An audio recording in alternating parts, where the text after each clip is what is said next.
Okay, guys. Hi. I went to Chicago. I went to Beals Fest. I was back here for a moment. I went to my parents' house. I left. I came back.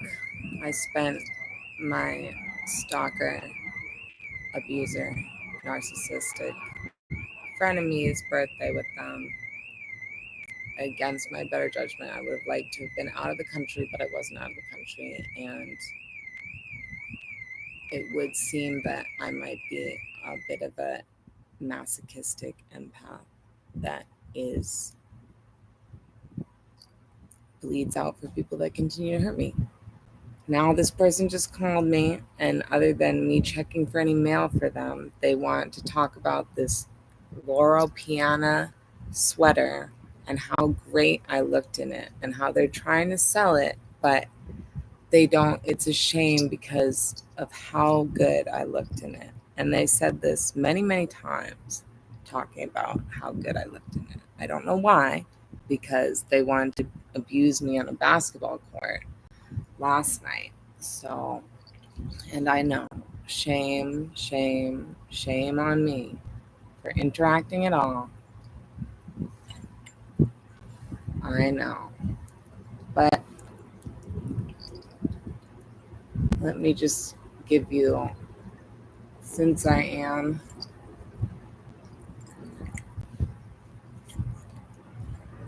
recording all this, so now I just see that Emily knows everything, has just heard from Hollywood Creeper, who is trying to sell this sweater on her account now. So, classic. Be suspicious of any compliment, any praise, any seemingly nice act from a narcissistic psychopath, because they're trying to take advantage of you, get something out of you, manipulate you, or hurt you. And I should be not dealing with this and doing other things. I know that already.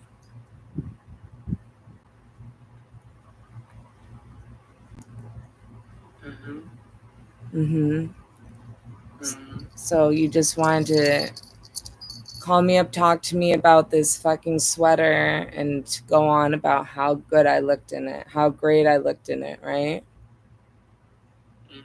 How I looked so good in that. You don't, it's like you almost want me to have it versus selling it, right? I do want you to have it. Oh, you do want me to have it? And then I'm trying to help you think of places where you could sell it. What do you mean? I already have places I could sell it. I already went there. I already did that. Oh, yeah? Where'd you go?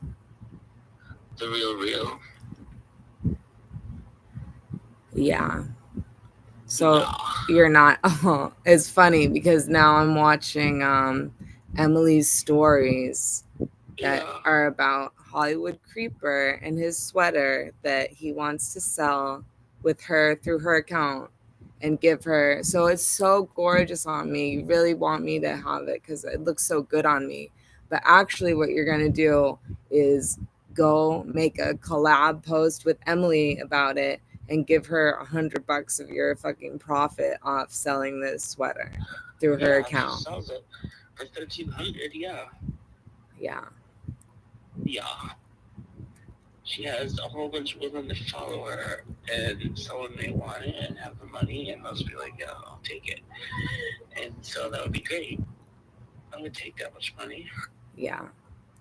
Yeah. And you're not a manipulative, lying scumbag. Anyway. How is it manipulative or lying going on there? Well, you already know. You already fucking know. I'm trying to sell a sweater.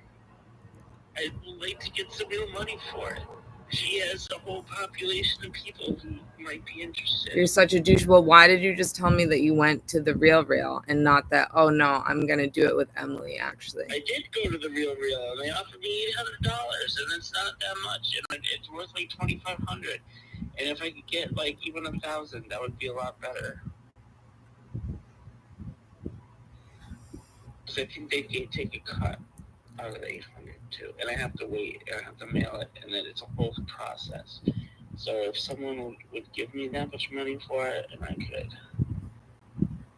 send it to them, and maybe they're in New York City, and I could deliver it to them, that'd be great. Because it's a beautiful You're sweater. such a scumbag. So what's the point of telling me how great I look in this sweater before you go and do another douchebag thing that you know I'm gonna see?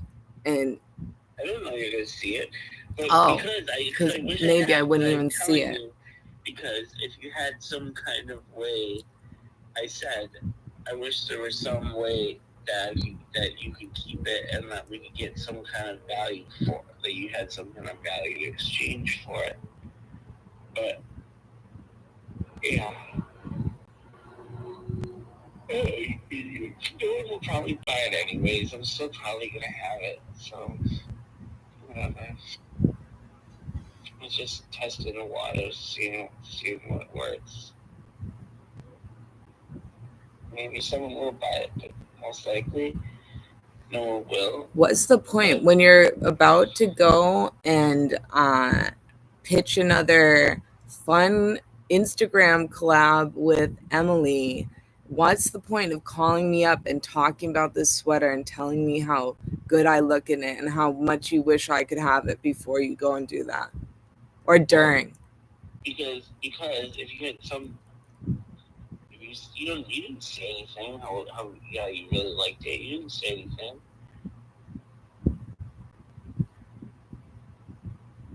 You didn't say, oh, yeah, maybe I could.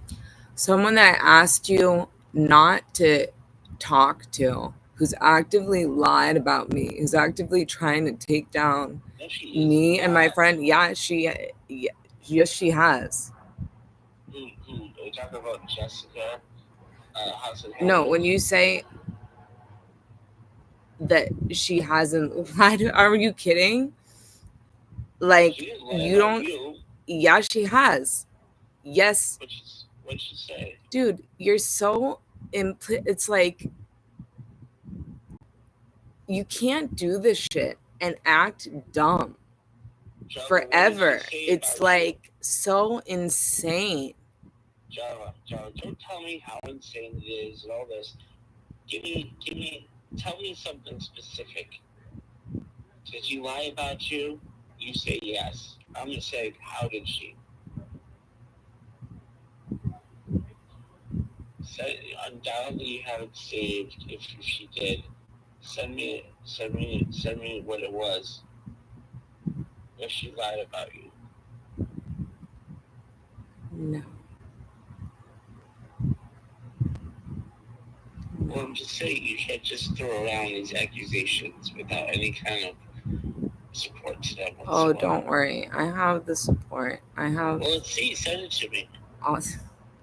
Dude, all you've done and continue to do is betray me and instigate me with your treachery. So, like, I'm not going to turn around. It's like I made the mistake of confiding in you to begin with. Which you were right up there to go and make best friends with the people I told you it was going to be a conflict for me of how to deal with them. Dude. Okay, yeah, I know. But there's no reason.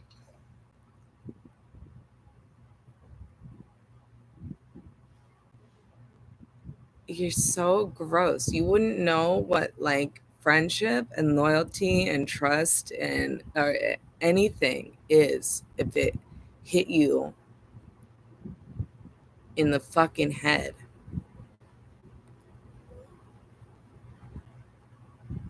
Right. I wish it could. That's too bad. Well, so cute post, cute collab, keep going, keep doing what you're doing. I'm not gonna need, I don't need to help you with anything, okay? Yeah, you don't. Okay. What do you mean? And I'm not gonna. Well, you're not gonna tell me if the letter comes? I'm just gonna not talk to you anymore because it's just an endless road of treachery. Oh, right. Treachery. It's Because gross. he How was do you think? having- It's like, how do you think that? I'm like, why does he keep talking about how good I look in this sweater? Like, why is he talking about this? It's so interesting. This guy that was berating me on a basketball court yesterday and wants to call me up and demand his mail and still be an asshole to me. No apologies, no accountability. Why is he going on and on about how good I look in this sweater? And then it makes perfect sense when I look on Instagram and, oh, you're selling that sweater with Emily and you're, you back it and you're found another way to do what you're doing. And you know how it affects me. You know how I feel about it. And it's funny because I'm like, why is he saying this? It's like no compliment, no nice thing. Everything with you and people like you is one side of something treacherous. They're either trying to manipulate you, they're gonna do something evil to you. Dude, you're talking about how no, that you're doing it through somebody who's equally as willing to fucking fuck with me. And how is he fucking with you? Mostly through you fucking dipshit. And you are completely complicit in it. Read your messages. You're talking shit about me constantly to her. You've been doing it since day one. This isn't something I have to explain to you. All the fucking shit that you've done. Go tell her how fucking pretty she is and ask her to go to Savory with you. And ask her to sell your sweater. And ask her, you don't need to ask her to sell your soul, either of you. Because there's no such thing. There's no morality. There's no soul there to save, to be sold. Yeah. You're so happy now. Are you so happy? And I look so good in it. Why don't you tell her how good I look in it? Why is that not part of it? Jarva looks gorgeous in this sweater. Why is that not part of it? If you want to ask me, oh, what's wrong with it? Well, Jarva,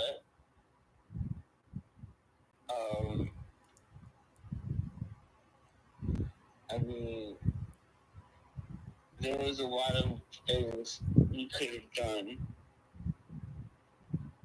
but you don't make any moves. Like, you could have been enjoying the summer all summer in a beautiful place where we'd be living much better than we are today for free in a beautiful house, a whole more than nothing to do with anyone. You invited Emily to do the same thing. You're inviting strangers to do the same thing. Has nothing to do with me. I bought a fucking ticket to that place last year and it never happened. The week before my big show. You would rather trash a Dude, place you are that you're sad. living in You're a Brooklyn pathetic, together. sad fucking person. No, you're fucking pathetic. You're pathetic. Oh, I know. I'm just fucking torturing myself with this shit. And it's like, it's in a way that I don't even know if it makes sense. I don't even know if you guys can see, if anyone can see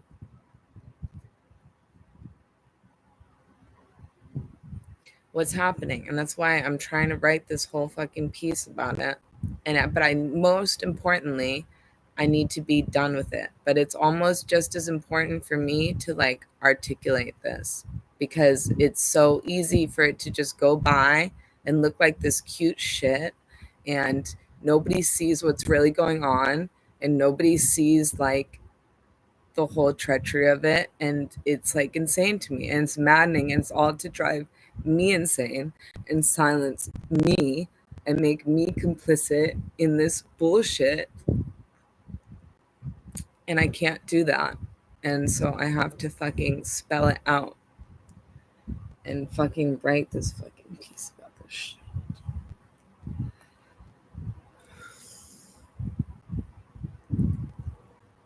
This fucking scumbag. It's just like, and he'll act dumb forever. He'll act dumb for fucking ever. And she'll act dumb for fucking ever. But so I have to make everything so clear that they gotta be accountable in some way.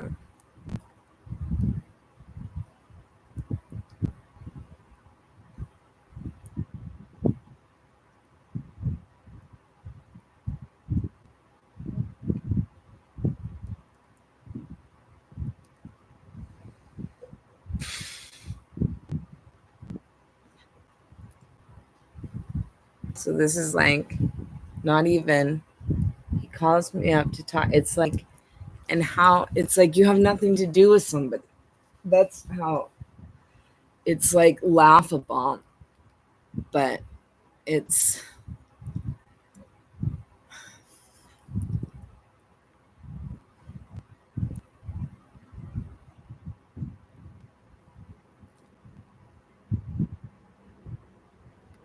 it's like you tell someone in a like, this is hurting me, this is treacherous, this, you're like, I mean, it's obvious, right, to anybody. If you're like, this person does not want the best for me, and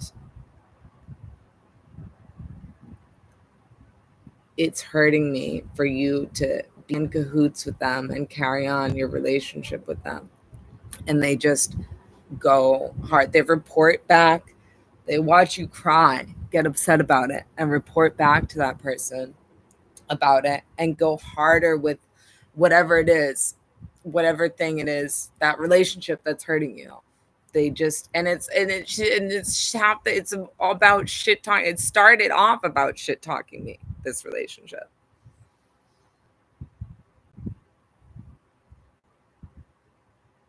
And it's like, it's not a, like, it's like, oh my God,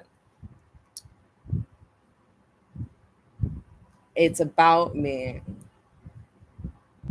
But neither of them would admit, they're both, it's like, just let them go. And that's what I'm working on. I'm working on letting them go and fuck off forever.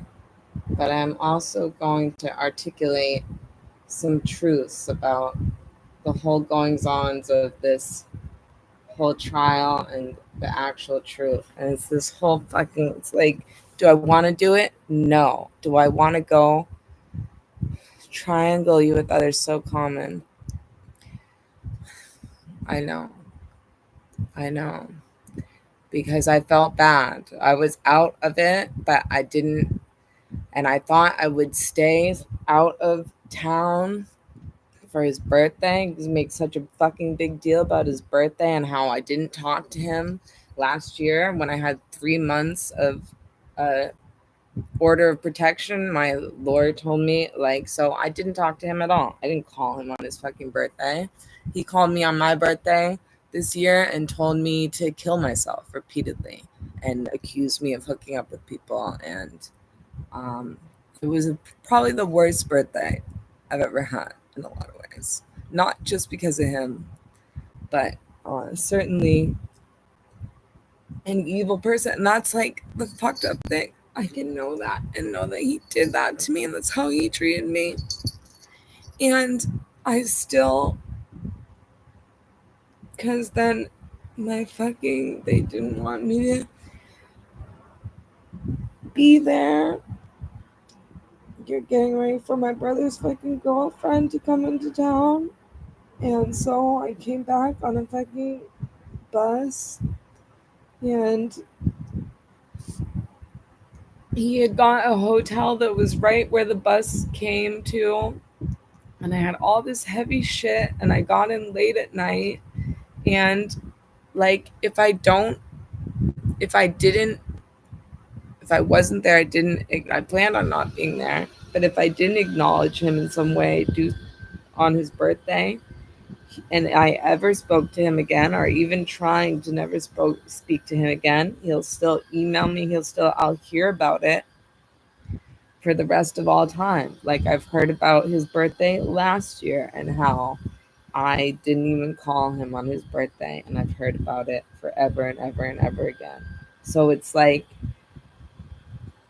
okay, I spent his birthday with him, and then now I'm off I can, and because I'm a fucking caring person, even which I shouldn't care about someone like that, but like I didn't want him to be totally alone on his birthday, which he would have been if I didn't spend time with him.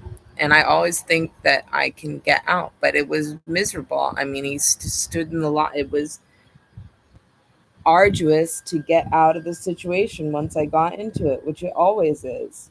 And he was nice for a while, but he still ended up being abusive and sadistic. And now it's like, this is so much fun to him if he can get to me in any way. It's like, it's never about, he would never respond to anything by treating me better or respecting or doing what I ask of him. Like I've asked him to not carry on with this relationship multiple times, crying like, I can't believe I got sucked back into it. But it's like somebody's co-opting my fucking painful fucking relationship and trying to make this cute narrative about it where I don't exist, and it's fucking maddening. And so I do have to talk about it because I'm not going to let that be the what everyone see. I mean, it'll come out. It's like I want to be done with this, but I think I have to get it out of my head because it's just like, it's maddening to watch people do this, and they love it, then they're getting something out of it. And I think it's probably something that goes on, like if I can articulate it well, I think that's like an important thing, because now with the internet and with how people present themselves, unless you're really brutally honest, and I mean, Emily comes off as somebody that's really brutally honest, and so does Woods Boy, but they actually are both liars. I mean, I've seen them lie, and about the smallest things. I mean, about everything. I mean, Woods Boy lied yesterday about his Wudoku game when we had bet $10 on it. He was trying to cheat and lie his way into beating me at around the world when I was beating him. That was mostly his breakdown occurred when I was beating him at around the world. And yeah, I've seen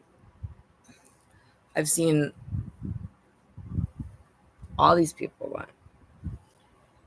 Oh,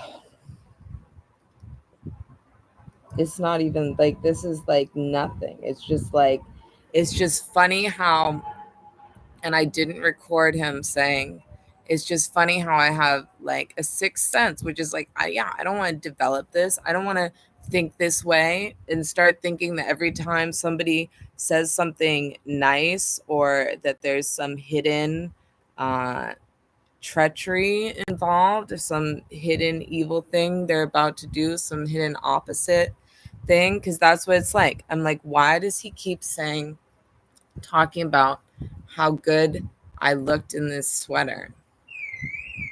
Because he's not saying anything else nice to me. He's not, it's not something he typically does, is say nice things about me.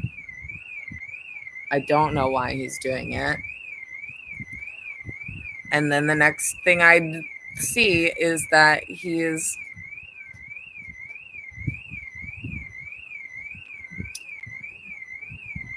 getting this girl to post about him again by selling his sweater through her. And he's gonna give her $100 if she sells it for him. And it's like, oh, oop, there it is. It's like insane. It's like to know on that, without knowing what is the little treachery going to be. Knowing, having your antenna up because someone's talking about how good you looked in a sweater, and have it come to fruition that they're doing some fucking thing to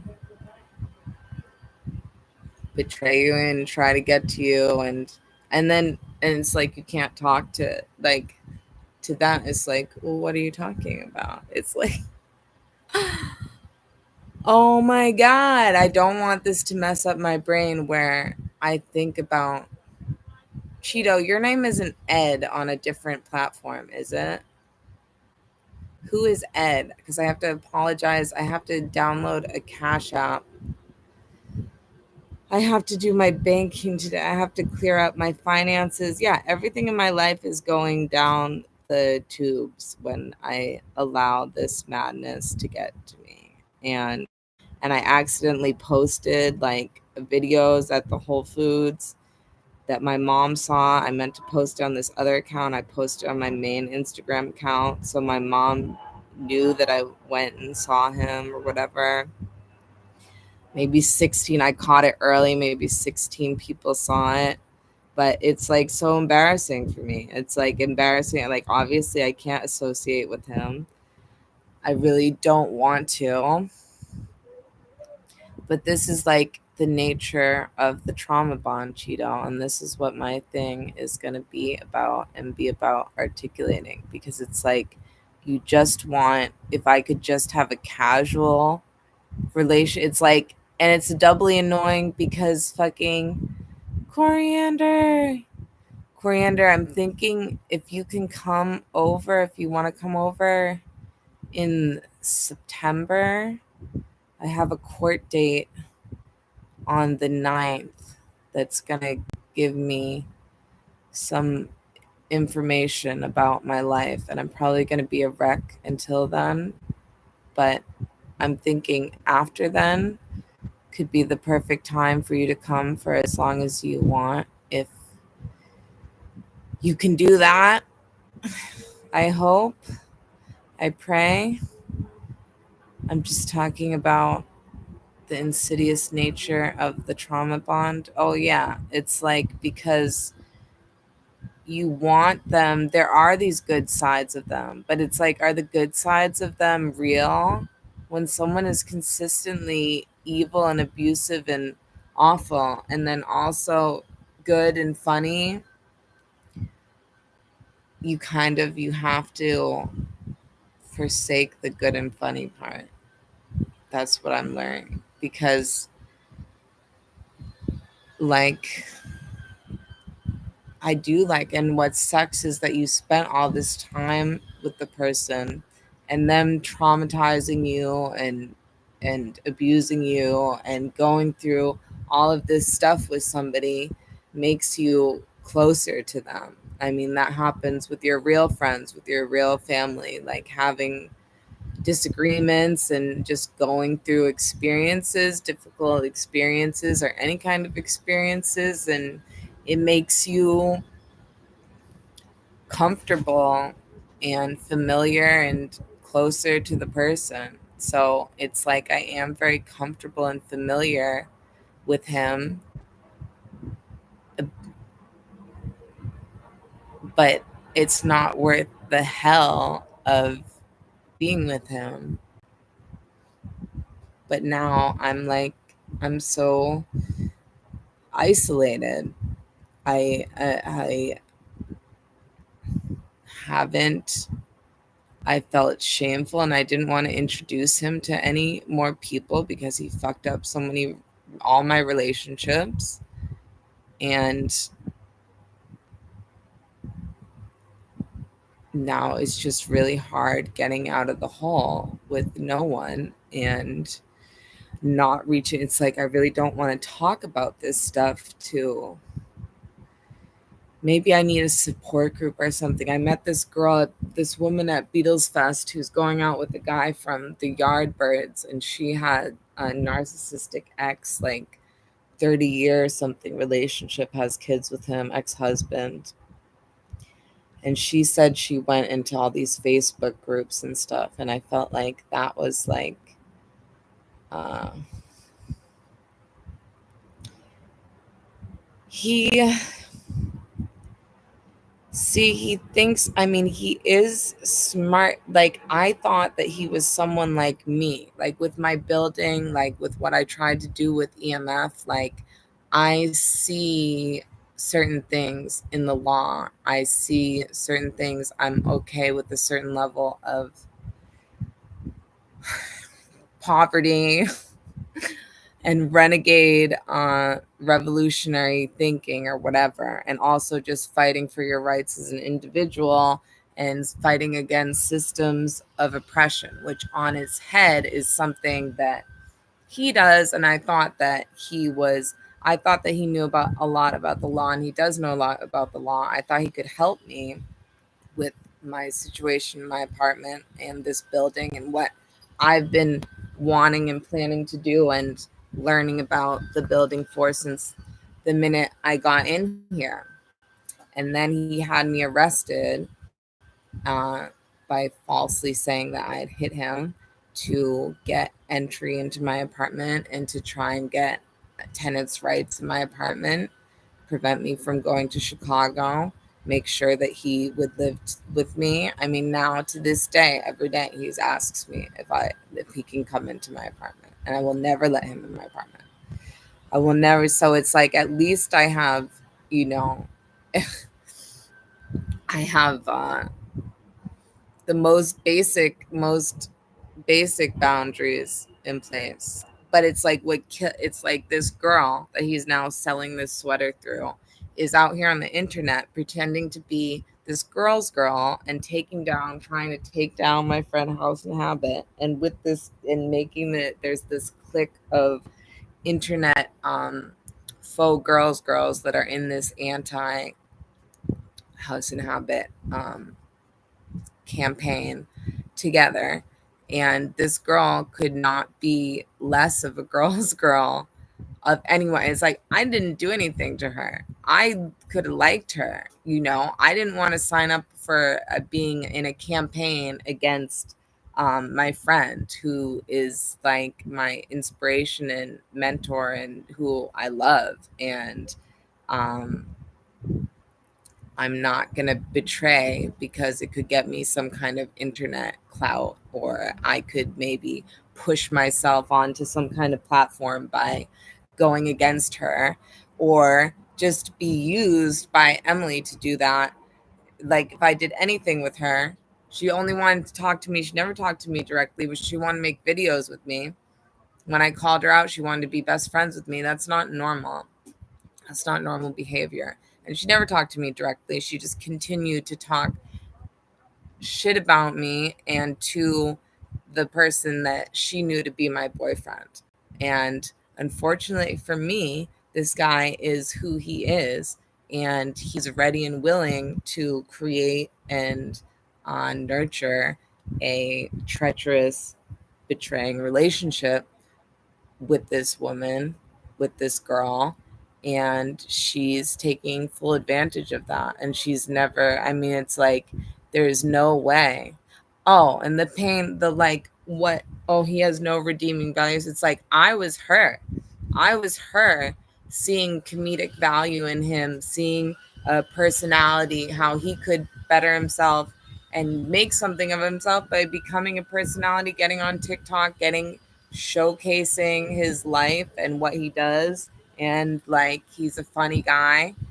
But when I was trying to do that at the Trump trial, before he caused total destruction in my life, there wasn't like some girl attached to him that was that in some conflict in this looming like relationship that was very present that I was just ignoring. There wasn't some girl that was his girlfriend that I had some contention with because she was still friends with my old boss that I'm trying to destroy. And so, and I didn't just totally, it's like I would never do that. I can't imagine um being making friends with a girl that you either want to work with, or if she is going to be against you in your mind because she's not on the side of taking down your old boss who is friends with her and worked with her before you ever even worked with her. If she's not going to be on your side of things, then she's also your enemy and you want to take her down. And instead of ever talking to her directly about anything, you make best friends this insidious, weird relationship with her boyfriend and post about that and do put him all over your Instagram and pretend like she doesn't exist unless she does the kind of content that you want to do with her, unless you can use her for your content. And like, and just continue with it and never it's like I couldn't think of a more opposite of a girl's girl, or just like it's just like a narcissistic collab that um I just need to expose it, because it's like built on me. And I'm not going to be complicit. I'm not going to be the victim of it. I'm not going to be silenced and out of the story. And I'm going to tell the truth, because it actually coincides with the entire trial and the importance of that trial that everybody pretty much missed. It's like it's a piece. If I wish I could be like emotionally, it's too bad that it's taken my whole full life, um, emotion, mental power, wellness supply has to be sacrificed within it to have the insight that I do and to try and articulate and write about this. But hey, that's where I have to see it as a gift. I have to get it out. I have to like fucking get this out of me, because I can't even do my work that I meant to do. I mean, this is from the Trump trial. He wouldn't leave me alone. He wouldn't leave me. The second I let him into my house, he would not. He pushed every boundary that I tried to set with him. He would not give me any time to myself. He still won't do that if I allow him in at all. And so it fucked up my whole work. People see me working, they see what I do, they know what I do, and they never see it come to fruition because I'm just self sacrificing my own work because of this shit. Because I'm so sick. It's like I'm not making content because it makes me sick. The content that I have to fucking watch, and that I'm like, uh, the behind the scenes fucking inspiration target of. Like, it's truly maddening. And I feel like I've known narcissists before. I think me and Coriander probably can think of one. And that I felt like that relationship changed me. And I don't want to become an evil person that thinks and sees the worst in people, because that's what you start to do. And then I flip out. I've flipped out at the wrong people over the wrong. I've lost my I definitely have. I've freaked out at people. I've treated people, and I see, even when I've gotten over it and then I'm working with people like that other person with my band and people I care about, I'd be so tough on them in a loving way, but of like being like, you have to be prepared for this, you have to be prepared for that, you have to be, because that's what being in that relationship taught me, and what that person would like actively do to me. But it's like you get like this person saying, oh, I look so good in this sweater. I know there's an ulterior motive for saying that. I know that that means something else. And I was right. In a matter of seconds, I find out that I'm right, and that that's just a warning sign that he's going to be selling this sweater online with Emily and making it into some kind of, whatever. And she doesn't have to know. It's like she could be like, oh, well, I didn't know that. She knows about all kinds of stuff. She's complete. She's not ignorant. I mean, how could you? It's like, in what world would you, this us three independent journalists that all worked with the same person, but she decides to make friends with my clearly volatile, clearly um,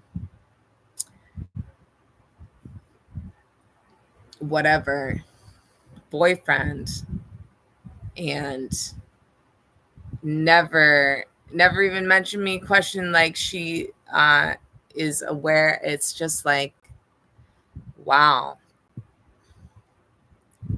I can't imagine being a woman and choosing that narrative, and also still trying to pitch yourself as a girls and standing up for women.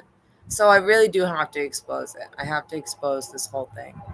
And I have a lot of notes written down. I need to clean this space and get my desk ready.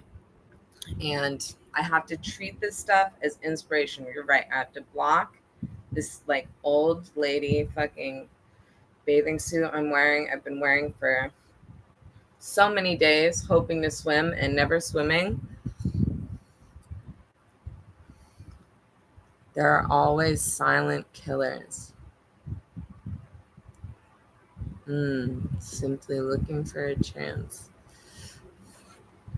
Yeah, I mean, it's like, I get it how nobody understands it. Nobody, and all the people that went through the trial and everything, they don't get it. And it's like, it's like, I mean, it's the whole thing is embarrassing, but it's a blessing, because all these things, as awful, as evil, as like completely devastating and humiliating for me to be like, uh at times, at one point, like groveling, like for this person, because it's like I've had to live through all this abuse and all the treachery, all the all the fucking sleeping with this person on the street. I mean, it's like, it's a bond. It's like, yeah, I was Italian. Instead of being in my apartment, taking care of myself, taking care of my own shit, I've been sleeping in abandoned parts of buildings with this guy. Like, totally. Like, because I feel like I'm so out on a limb now because of this relationship that nobody understands me and so like I do go to him for comfort. I have, and I need to not do that. And I know, and it's like embarrassing, but to be stuck in a situation of like covering the Diddy trial, and now there's all these people around, and our relationship isn't just me and him against the world in secret, because I don't want him involved with anybody I know. So any of my friends and anything I do outside of being with him is, I try and keep totally separate. But then I have this secret fucking life.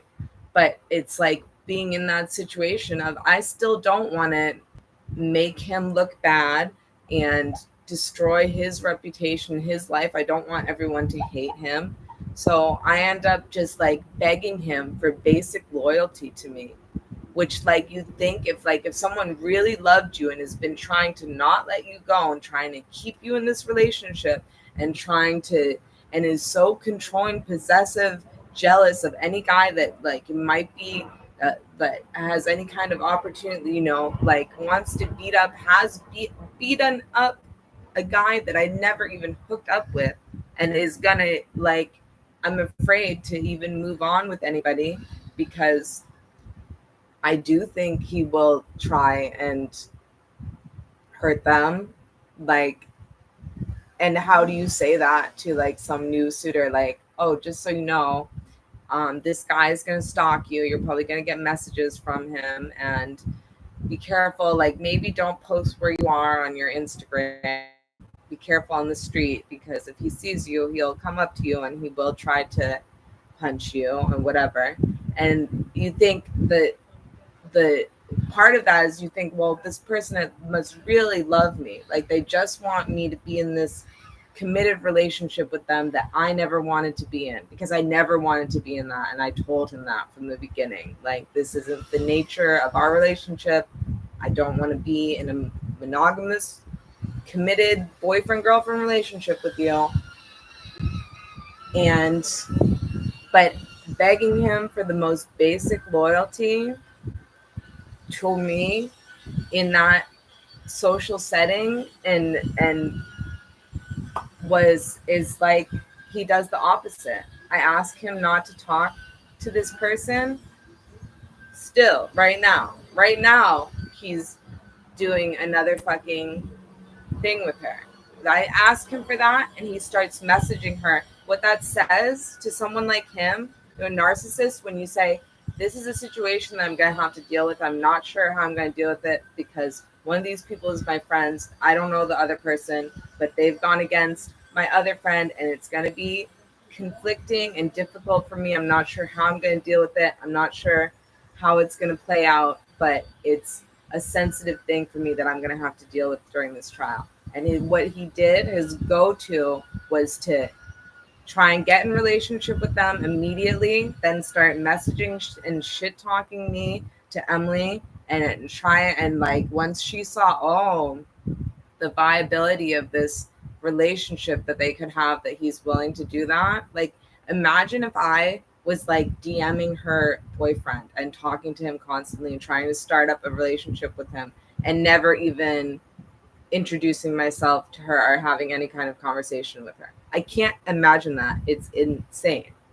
But she wants to play this like it's just a natural, organic situation that she happens to be best friends with Hollywood Creeper, and she just doesn't know anything about me other than what people tell her, and maybe I'm acting crazy and she doesn't get it. She doesn't know why. She doesn't know anything.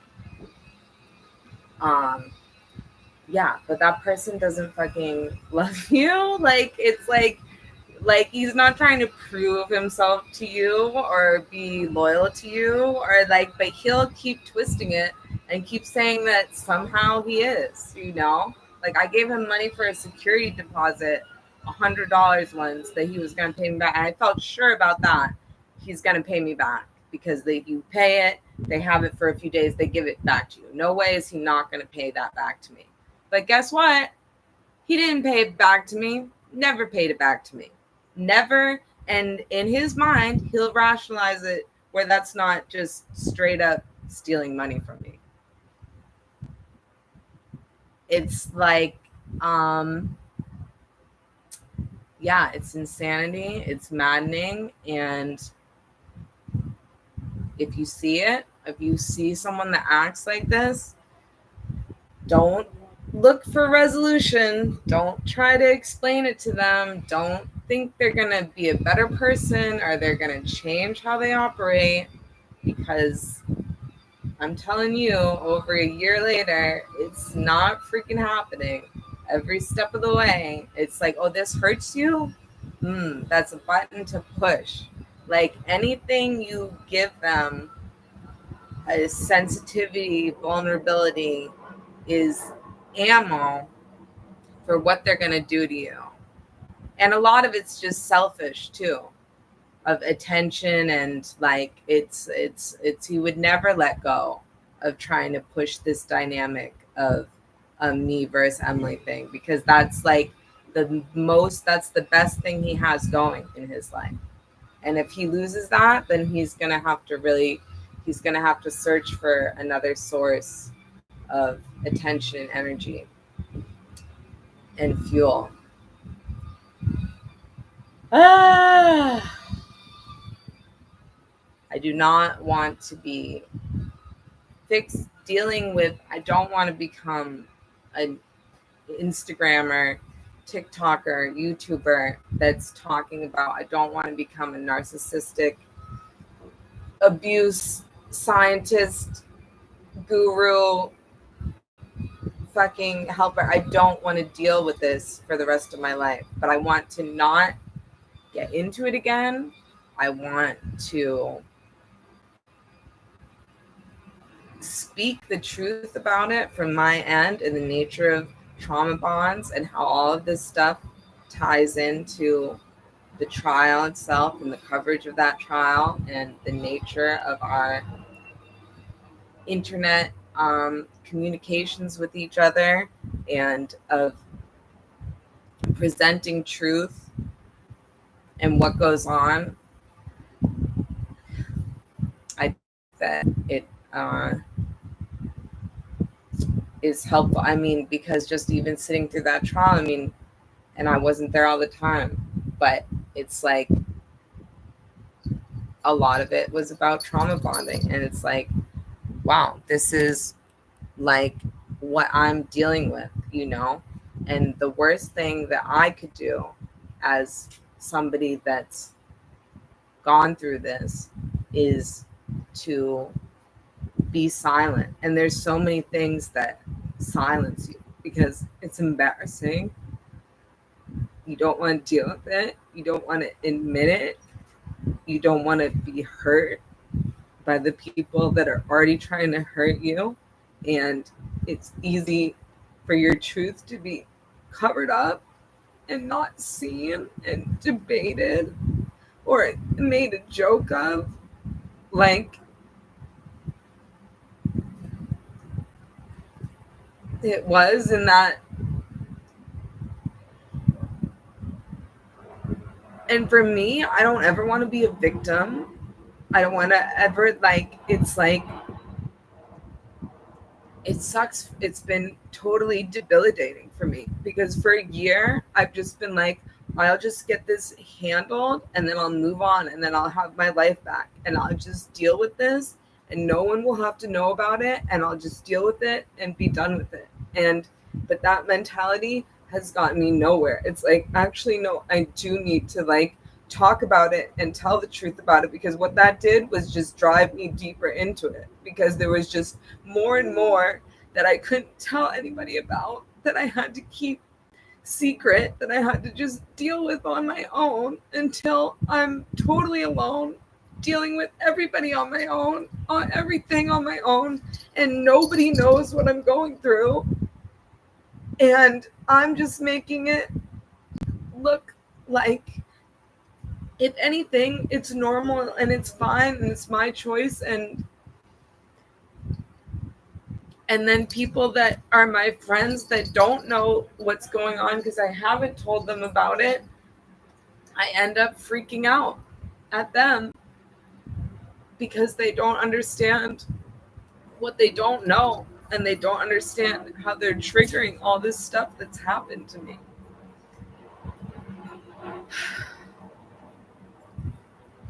I don't want to be a monster. I don't want to be a monster like Chimichanga. Not like Chimichanga. I don't want to be a monster like Chimichanga. I want to be like Sweet Girl. That's all we got, Sweet Girl. Sweet Girl to the rescue. My arms like, this is not. I hate that I'm wearing this bathing suit. Okay, so do we think, and it's like, what the fuck? I fucked myself. Why did I just spend my whole weekend with this going, re-traumatizing myself, reattaching myself to fucking trauma and abuse system instead of, okay, it's Monday. So I lost essentially 2 days. I planned to just spend the one day, get out, and I listened to them. That's the thing, is like, you can't listen to a word they say, a promise they make, because anything and every word out of their mouth is just a prop for manipulation. There is no truth beyond getting what they want or derailing. 5 minutes. This guy told me, give me 5 minutes before we leave. And 3-4 hours later, I'm still in this fucking hotel lobby until they kick me out, which I'm not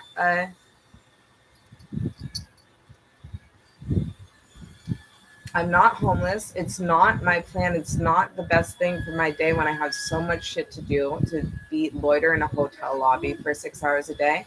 And if that's what this guy wants to do, he could just say, hey, I'm going to be here until they kick me out, no matter what. Not 5 minutes.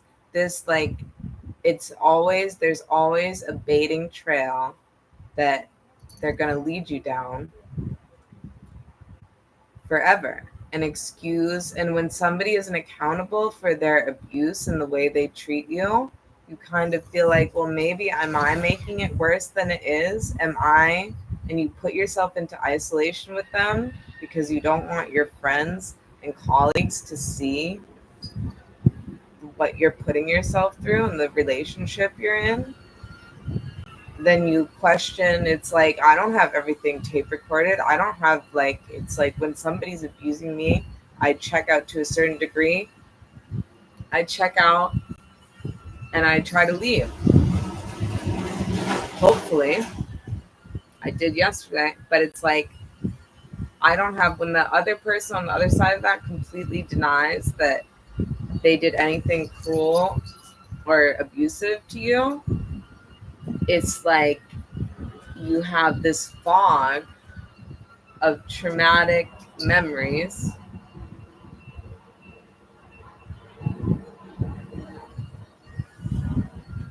with no and lies. I mean, even like I'm telling you, in this fucking basketball game when I was beating him, he's trying to tell me, oh no, you were really back there. I have to remember that, yes, I did make the 3-pointer in already, because he wants to send me back 3 steps, lying to me about where I was. It's just a microcosm of how he treats people, reality, and any situation in his life.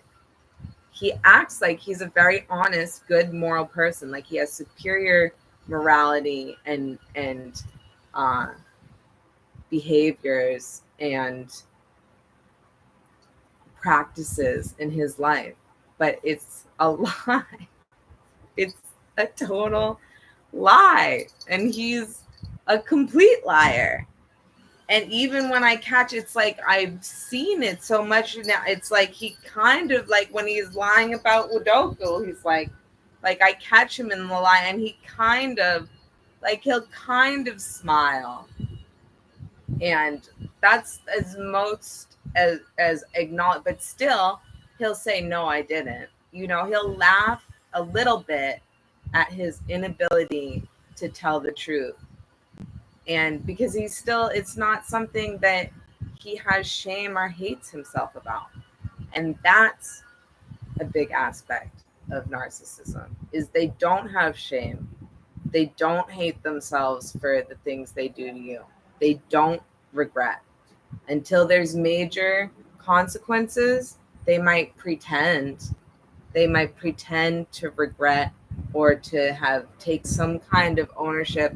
But you can tell, looking back, I can tell, because when he was calling me those whole 3 months that I didn't talk to him, you know, he'd say, I did some things wrong, and I did, but it's like there's a very clear thing you did wrong, of calling the police, lying to them, and saying I hit you in order to have me arrested and to get access to my home, when you know that I'm just trying to leave for a tour in Chicago. Like, that's what I need you to admit, take accountability for, and apologize for. About to this day, he won't do that. To this day, the first thing he texted Emily was that I'm a domestic abuser. Ha ha ha. Don't tell her I said that. It's true though. He manipulated, lied, took advantage of me, because I wouldn't believe that anyone would do that. No regular person would believe that anyone would do that. But he did that to me. He will still deny it to me that that's what happened. He'll say that I was acting crazy when I was just have my door locked. I was just trying to let Kirk, my bandmate, in so that we could leave for Chicago and not let him in. That's when it happened. He was threatening to break down my windows. He was pissing through my door. And he will still tell this story as that I was acting crazy. He was scared I was going to fuck him over, as if he has a right to go with me to Chicago, a right to live in my home against my will, a right to do whatever he wants to me. And like, we have equal ownership of everything that I have in life, which is not much. And he'll continue, he uses that to tell people that I'm a domestic abuser and that he has proof or record of it.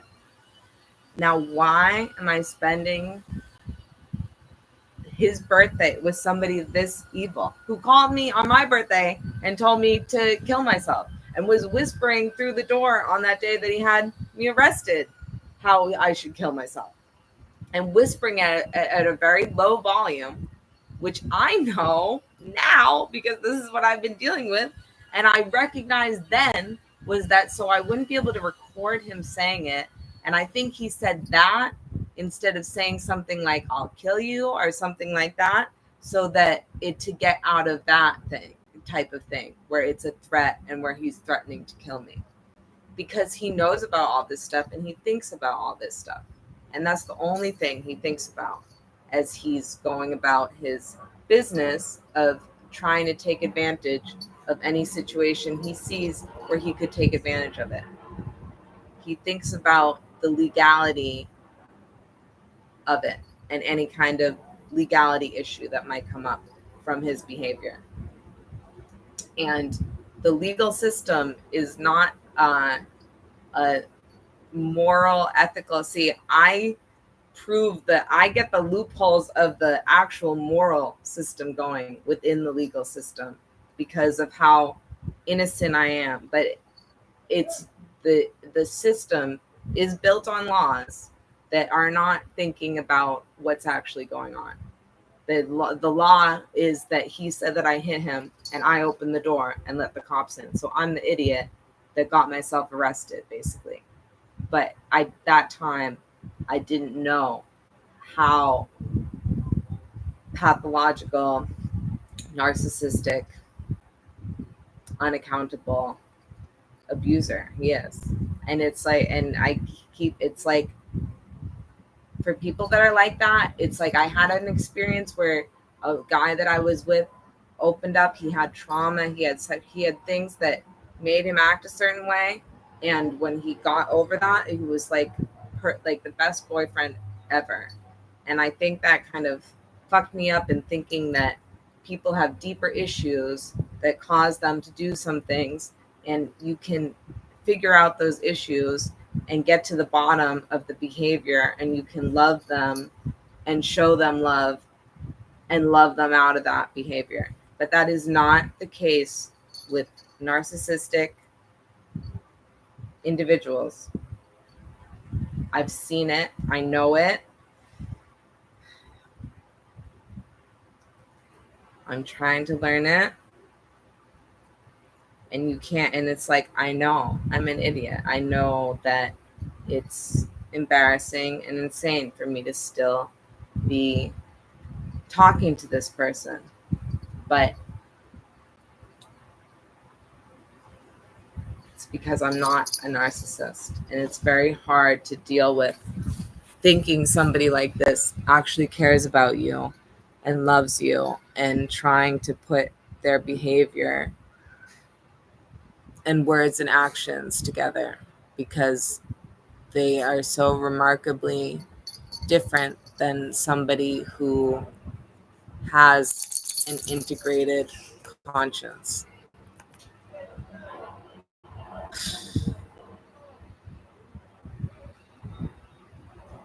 Pushing the blame.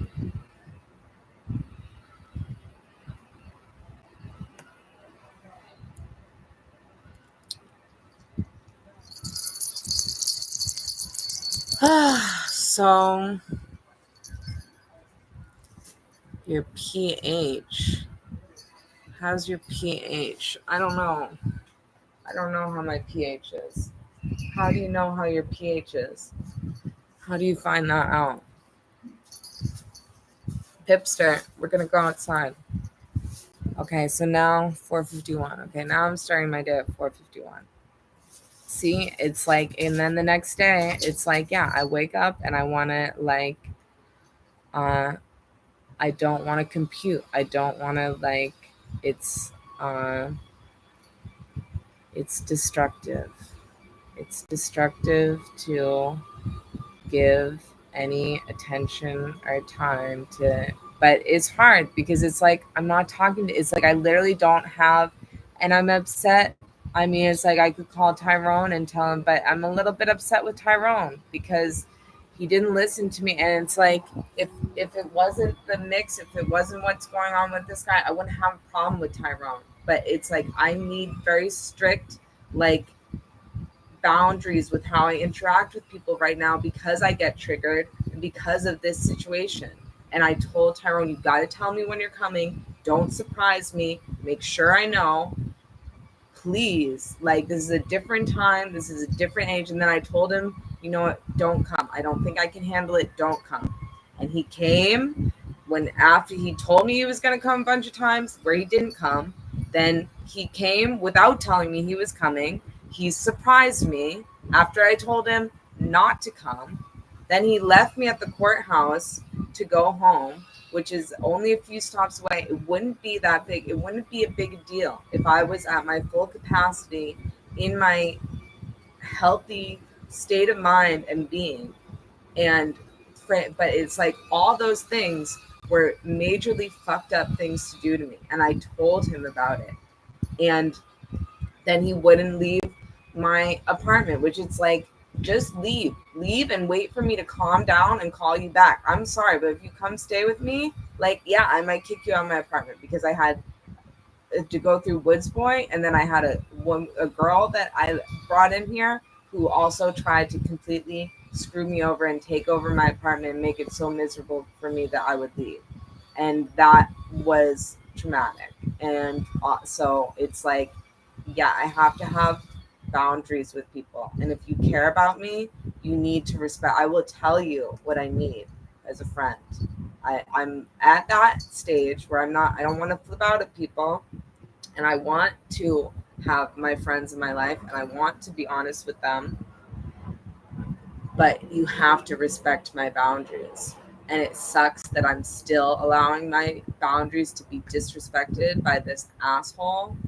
And, but hopefully in the long run, it makes me better at having boundaries and articulating them and not letting people take advantage of me or disrespect me or assume they can do whatever they want and treat me in whatever way because there's some history of that.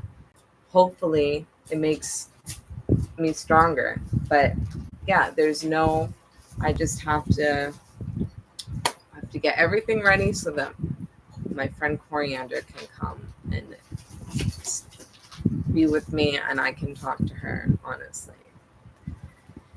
Because there's no one, I don't know. Or I just go do this. I guess I can do this and talk to you guys. But I'm more saying like when something funny happens and Pippi, like, it's like when I have something fun that I want to tell someone, that's when I call him. I don't call him like, it's like, and that's what I have to just not do. And not, it's like, but it's it's like, I get what they say, oh, it's harder than quitting heroin and whatever, because it's like you're basically going from this like codependent, very, very attached, insidious, constant, abusive roller coaster related to being very alone without it, especially if you haven't been talking to people and people don't know your situation like, well, like I did. That was wrong. Trying to deal with it on my own and keep it from anyone. I mean, I did open. I was talking to Kirk, but Kirk, my friends that that did know about it, that I did talk to about it, abandoned me. So it's like a lot of dismantling, a tremendous amount of dismantling has been done through this trauma bond relationship, and we've got to hope that it's all for the best in the long run. I want to know, and I can only imagine, Coriander, because like we should be talking a lot more often, and I think we're both very similar, and we isolate and don't necessarily talk about our fucking shit to anyone. And I hope you're talking to me, to people, and I want to talk to you. I want you to come here. And like I said, I want you to get a therapist. But I also need to get a therapist. But if I get a therapist through my, can I say this on the internet? Well, I'm just going to have to lie to my therapist a little bit if I get it through. Which I'm like, I think it's okay though. I think that, you know what, maybe I'll call. Maybe I'll call today. Fuck. I might be past the time I have to call my doctor's office. But I'm going to try and get a help. That's why I really need a therapist too.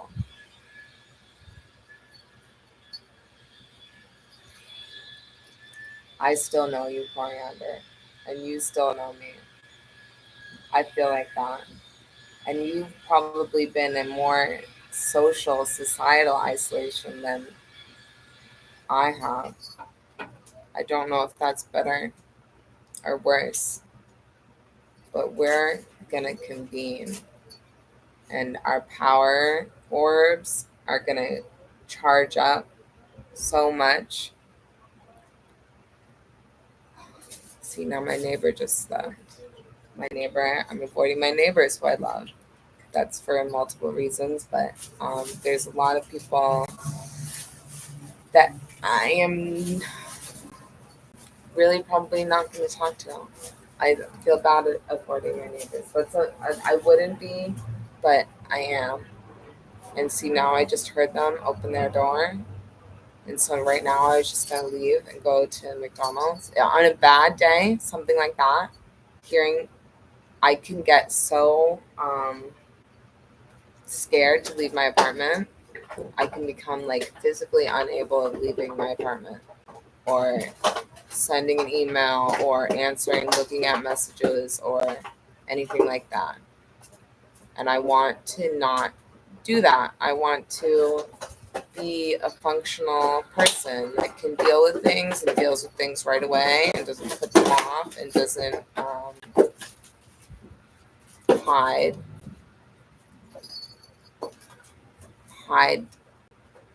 any parts of. But it's like, I kind of tried, when I've tried to tell people about, I also kind of feel like nobody really cares. I mean, nobody's really like, I've told people certain things. I ended up telling my dad, and then I'm aware of if I tell people this stuff, then they're not going to be okay with this person. And I'm afraid of myself that I'm going to keep dealing with this person. So it's like covering up what I'm going through and also covering up what this person has done is kind of a dual thing of hiding what's happened to me and also covering for him in case because I never wanted this evil, treacherous, awful relationship. I always wanted a fun, he was like an assistant. I brought him everywhere at first, and I thought he was just going to be a fun, hey, Yippee, hey, we're going to go outside, okay?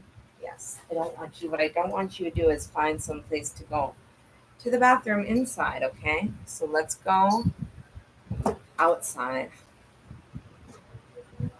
Not be afraid. Let's not be afraid. Not be afraid. Thank you, my internet family, world, past, present, and future, for talking to me. Because this is good, but I could be just comatose watching as many episodes of reality TV, except now my Hulu account has just expired. So if anyone wants to gift me a Hulu account subscription, I also have to check in with Shepardini. He's the one that got me the one that I had for, and I was like, it's been a while, and I ignored his call. It's like I ignored a lot of calls because I was like, no, I'm not going to talk to people until I deal with this, and then I'll tell them about it in the past tense when it's over, and it can be just a joke, and it's not some sad, pathetic thing that I'm wrapped up in this, and it's not this painful, and that was wrong. It doesn't work because I'm still not out of it, and so, and I haven't talked to some people for years because I don't want to talk to them inside this reality. I'm going to my YouTube channel, which is still taken down, which I still haven't appealed. Like, I was going to confront all this after I dealt with it because I didn't want to talk about it from inside of it. And that wasn't a great game plan because here I am still inside of it and still not talking about it. I should have talked about it immediately. I don't care if it's embarrassing. You think I care about embarrassing myself on the internet? Dumb. Dumb. Don't hide your pain away. Excuse me. Excuse me, Piranha Girl. You are just a wild one. Maybe you're going to do a full walk. Are you going to fully walk all on your own? Are you going to fully walk all on your own to McDonald's? McDonald's, which is rebranding itself as McDonald Land, which, I mean, why doesn't somebody give me a job?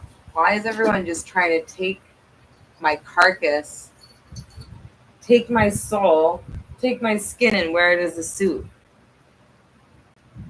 No, I'm not going to think.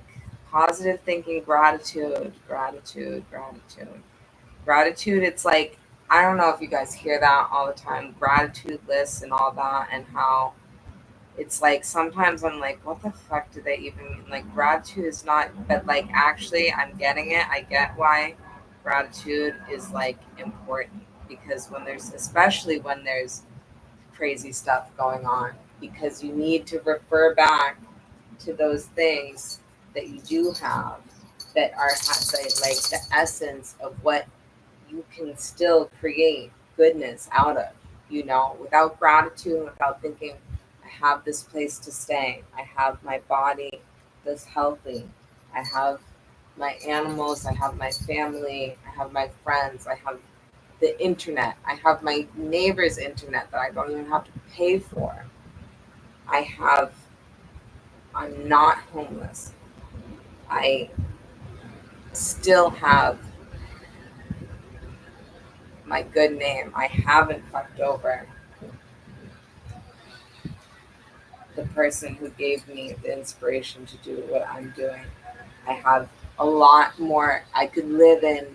Oh, I don't have this many flowers. I haven't showcased my work. I've been buried by these girls but these girls, because there's another one too, I wouldn't want to be, the followers aren't worth it. I'm happier to be who I am, to be doing what I'm doing, knowing what I'm knowing. It's not worth it to sacrifice myself to get ahead or to be willing to treat others the way that they want to treat me to build my confidence or build my platform or build my version of the truth. I think that gets very sketchy when that's how you're building your thing and you're aware of how you've treated somebody else and you're really like really like you really want them to stay down and stay silent and not exist for some reason, I think that eats away at you more than being, slow to make your moves. I want to be thorough and steady and calm in how I proceed through the things I'm called to do and the quality of my work and my person and my friendship and my word and my action. I do believe in myself. And I am going to have gratitude. Miss, please, we're going outside. Miss, no. Hey, Pips, don't go down there because I don't want you to. Come here.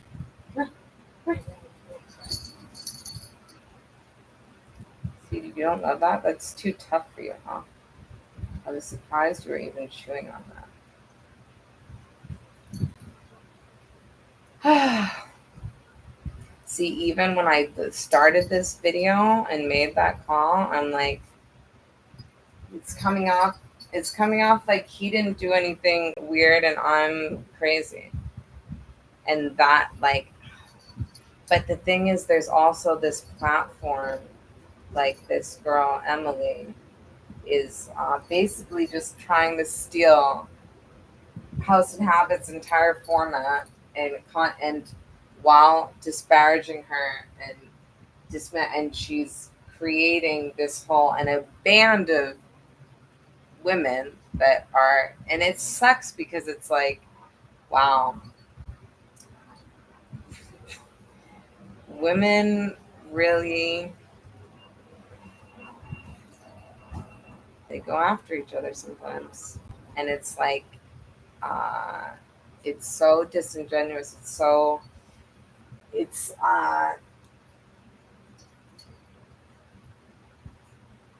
I mean, for me, it's maddening because she's parading herself as a girl's girl. It's like, but it's eating her alive that somebody like me knows the truth, at least a truth, an aspect of her. And I don't think she thinks I'm going to do anything with that. And hopefully she's not stalking me. But I don't think she is. I don't think she is. But it's like, forget, and that's just protocol in the content world and the internet world and the influencer, whatever world.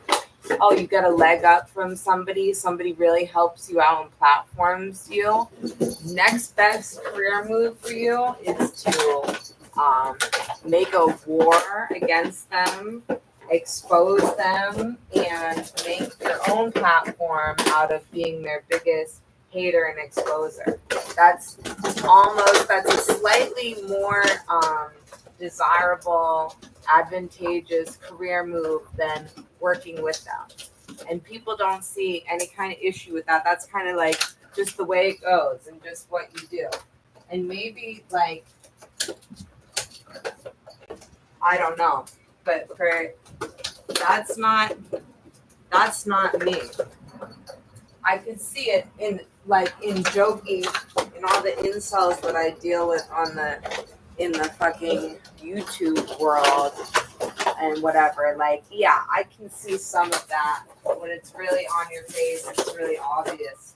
But this is like trying to put it off as reality.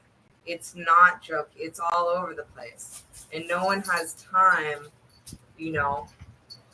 like House and Habit isn't going to turn around and make a fucking hate account reaction page toward Emily. If she did, it'd be great for Emily, and Emily would love that. And it's like almost like, oh, I should follow that same route of being silent and not giving it any energy and whatever. But I have something to say. And it's not going to be hate fueled because it's not hate fueled. I actually don't. That's why it sucks for me is I don't actually hate any of these people, but I see what they're doing and I see how they're getting away with it and I see how other people don't see it. And it's at my expense. So I think I have a calling and a need and a right and an ability to articulate that. And I'm just going to put the facts out there and let the reader and the viewer decide for themselves what the significance is. I'm not going to tell people what to think like a lot of other creators do. Can you not bite my foot? Oh my God. No.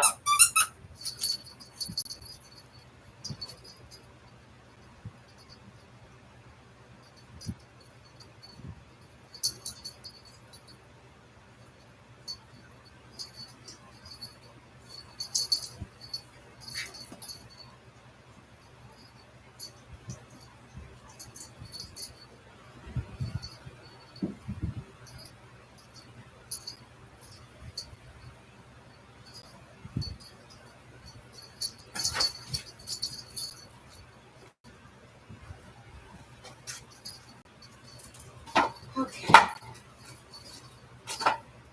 Ow.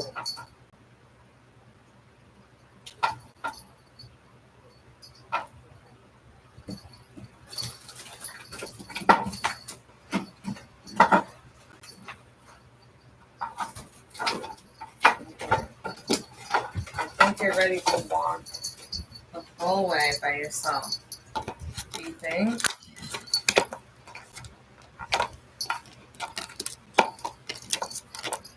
What view should I give you guys?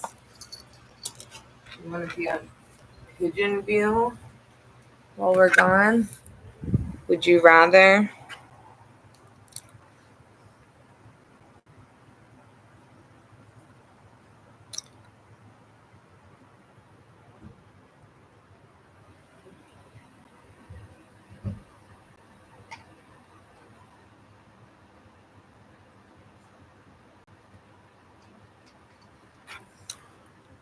Would you guys rather the window view or the pigeon view? Oh, I forgot. I'm supposed to go see to a show tonight. Oh, like that's a nightmare, but I guess I'll probably try to do it. Okay, we'll be back.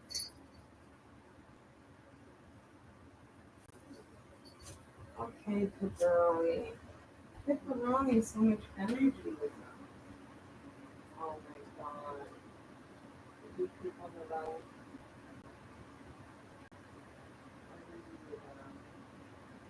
Oh my God.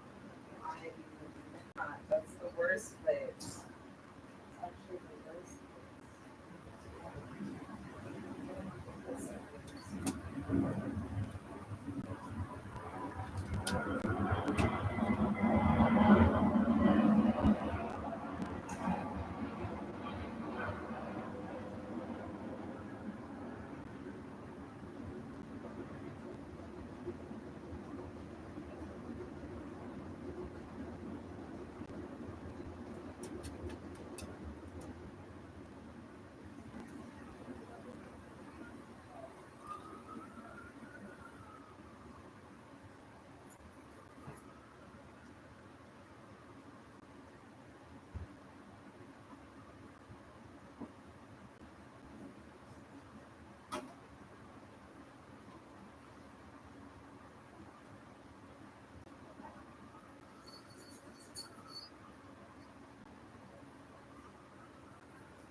In a position of traumatization.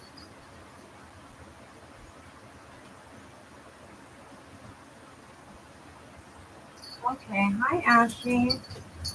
Hi Ashley, did you move at all? Did you move at all while we were gone?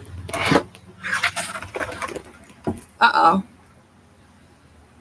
So that was supposed to be a 10-minute journey. But when you're the handler of a dog, such as this dog, you have to meet a lot of people. Do you want the little bits of tuna in there? Is that something you're interested in?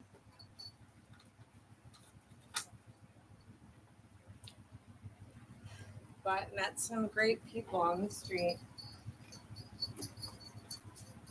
And luckily my phone was on silent, because I see that I have some missed calls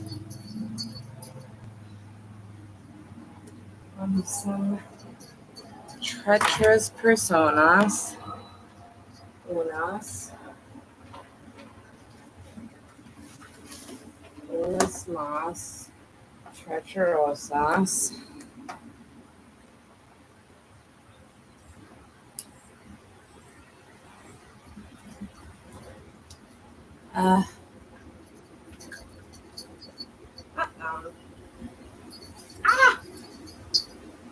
What is this? Oh, your ribbon? Your dearly beloved ribbon spool? That's what I saw.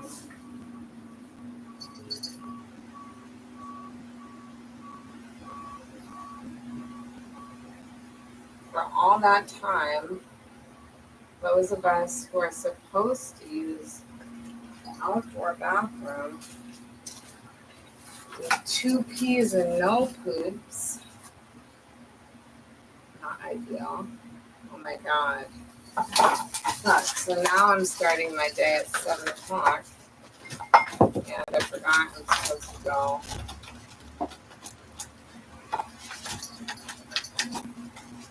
to a show, which I never do in my new life of protecting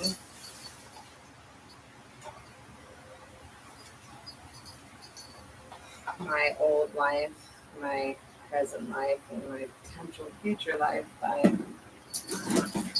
trying to hide everything.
you guys stay on the show. You're not going to believe this, but Reggie Macron's cousin is in the news, swept up in a pedophile ring, apparently involving African boys. I can't make this stuff up. I feel like I'm making it up, but I'm not making it up. Which explains why Macron is seemed to be kind of stressed. And also, after months of teasing that she was going to expose my family secret love, by golly, you guys, house inhabitant Jessica Green Grouse has done it.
Do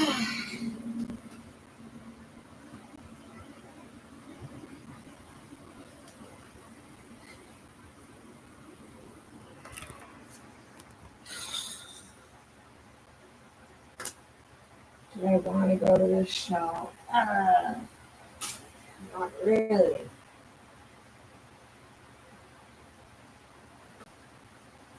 But I said that I would. Yes. Be good for me. Like I said.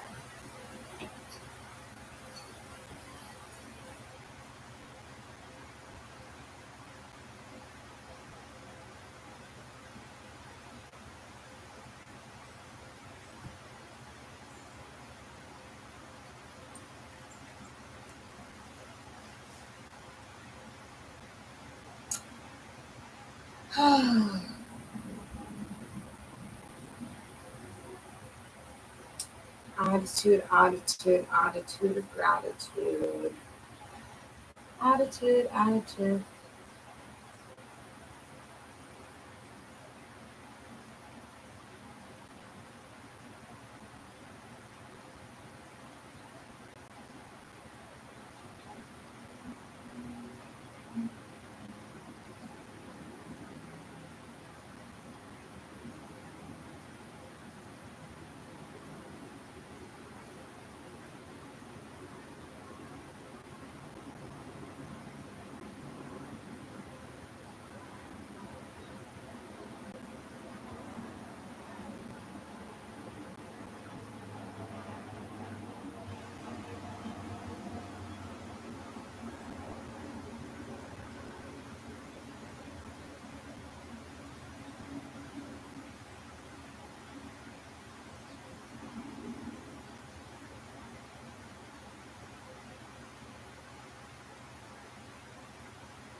What do you do? Some people have asked me this before. What do you do if somebody wants to get a tattoo of your work?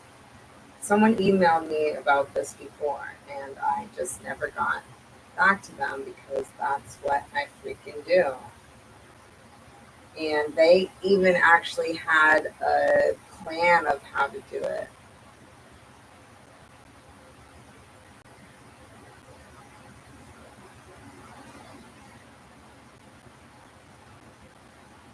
So somebody else just sent me a message asking me for permission to get my art as their a tattoo on their body, which I get like I will say yes. It's reminding me of the email I never got to.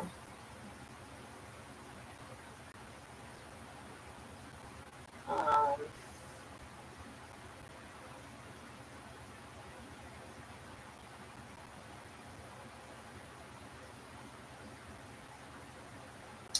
oh, Meadow. Meadow is going to be playing. See, they could ask Unicorn. And who I asked her, she was going out with my friend. And on a day that I was feeling like, oh, maybe I could interact with people and have friends again, I said, oh, hey, you, me, and Joey should all hang out because Joey's my good friend and they were going out. And then she said, oh, we're not going out anymore. And I was like, fuck. And I always, when my good guy friends get girlfriends, I try and adjust my friendship towards the girlfriend. Another going on the theme of being a girl's, which Emily knows what is definitely the opposite of. And I wish that I had saved all her posts she was making on an airplane about what a cunt she is and how she could destroy Carolyn Leavitt and how mean and quick she can be and how she wished she just catered to all her male audience because they all agree with her. And but she deleted all those right away, very quickly. Uh, ugh. Um, but anyways, so I messaged Meta and I was like, oh, we should all hang out. And she's like, oh, I'm not going out with Joey anymore. And I'm like, oh, fuck. This probably comes off weird because I didn't know that. And I'm like, oh, well, oh, sorry. Like, I was like, oh, well, you and me should hang out sometime.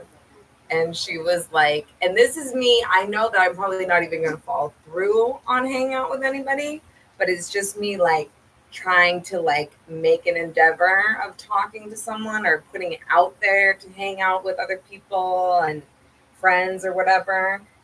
And she said to me, hey, Jarva, I think you're pretty like cool and all, but I'm not interested in hanging out. So I got rejected, and like I wanted to, I think I just liked the comment and like didn't respond. But if I responded, I would have been like, well, I like that. I appreciate your honesty. And in all reality, I probably would have never even followed through to actually hang out. I'm just trying to like endeavor to hang out with people and endeavor back into some kind of life and social life. But I appreciate your honesty because I tell people that, I mean, I don't tell people that I would hang out with them when I don't mean it. I just don't hang out a lot. Um, so she's playing this show tonight. She's on the bill. So that'll be interesting. I mean, I don't think she hates, she maybe thinks I was trying to do something, say something weird. Like I knew her and Joey broke up and I was like being facetious when I said we should all hang out, or I don't know. See, this is the stuff that it doesn't matter. I don't need to take time out of my own. Um, I'm okay with people hating me or not liking me or whatever. Fine with that. Get bigger. The traumas and the dramas have moved beyond that. That's smallest of potatoes to me now. But the good news is that this show is quite literally down the street, so I don't really have an excuse not to go. I guess I am going to force myself to go. And it'll be an experiment in socialization for me outside of re-encountering my trauma bonds with my biological family, or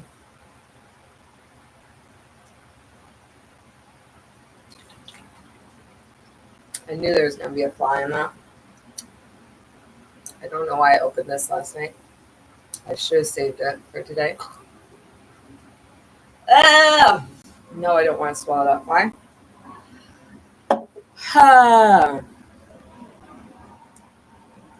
Stop feeding the trolls in real life. Yeah, well, I'm not feeding the trolls, really. I'm not feeding, but I'm not feeding anything. I'm just kind of silently existing and working on my comeback. But am I working on it? I'm talking about it, and I am kind of working on it, but kind of even now again. Now I have a week. Let me text my dad right now. I have a week, and then I'm going to Euchre weekend this weekend. And so I don't know if I have to go back to Boston before that. So, and it's already Monday. So I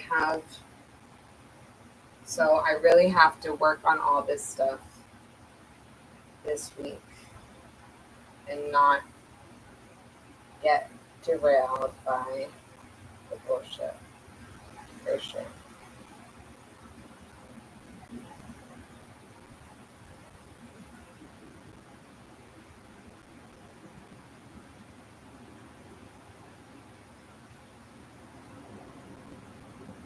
Ew.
Oh.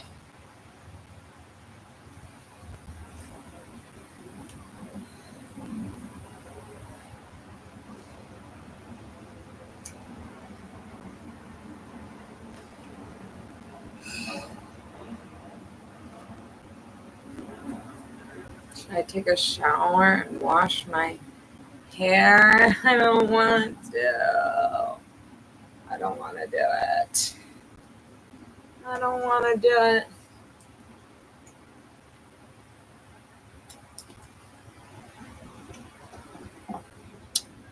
I think I gotta do it.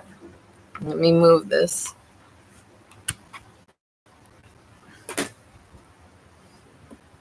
so my darling Jonah can move about. I'm glad you're. I don't think the pips will really attack you. She just doesn't quite get it. She just doesn't quite get it. Little nappers off her. Little nappy nappy. Napper and dapper. God. God. Oh shit, I should have gone to Rainbow. I don't know if I have any kind of fucking decent outfit.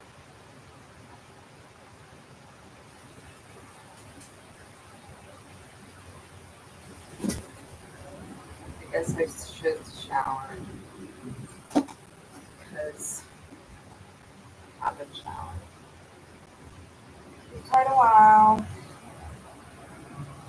God, I don't want to go out, Poopster. I don't think I'm gonna bring you.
Hello, miss.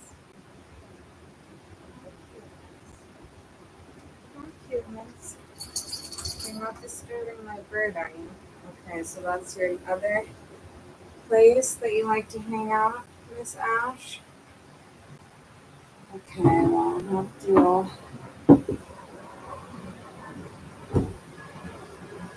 arrange that.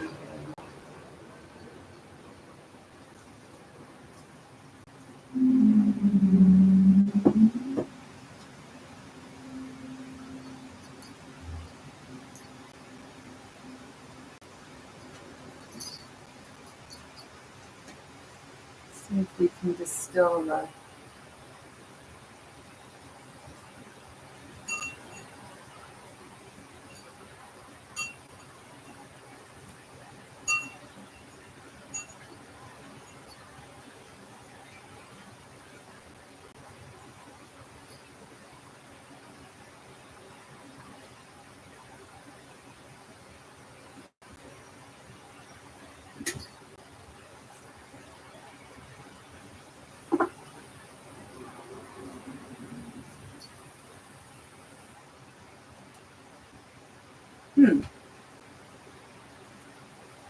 No fly came out of there, so hard to say what happened. Damn, I should have taken, he's right, I should have taken that little table. There was a nice little table that I was gonna take, but then I decided to go. Is this an outfit, by the way? Because if this is a suitable outfit, then my work could be done before it's even begun.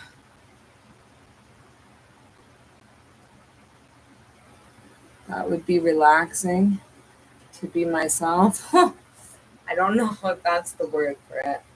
I have never stopped being myself. I'm still myself. Is this? See, it's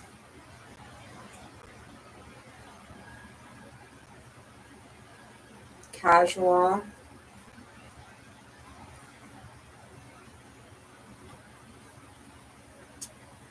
This is my one time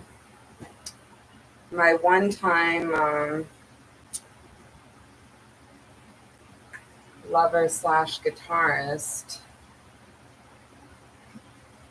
and my longtime friend, musician, and also one time drummer, all the way from Boston, plus this girl Meadow, who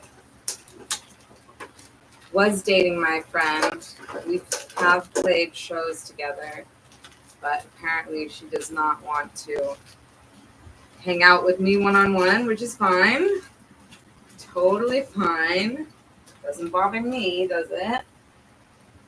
These are the personas that I will be encountering, plus another musician friend from Boston who I didn't actually know in Boston, but I forgot that I still have some.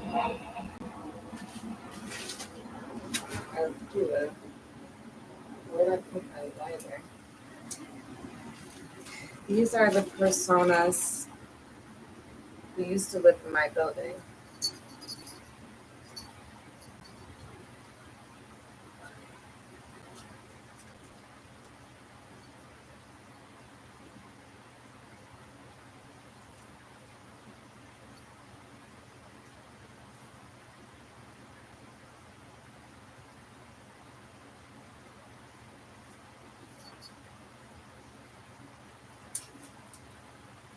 So pretty low.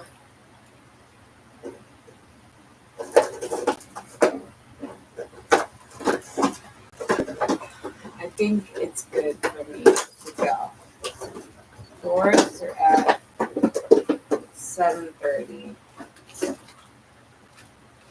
So if we go over there around 8:30, I feel like that's appropriate.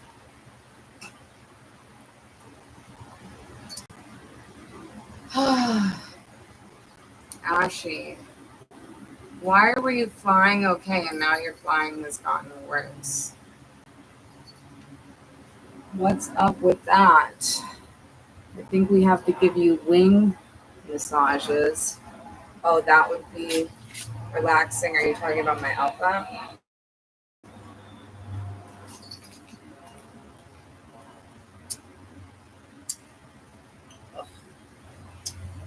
I should have not opened this beer last night. But what I was eating was so spicy.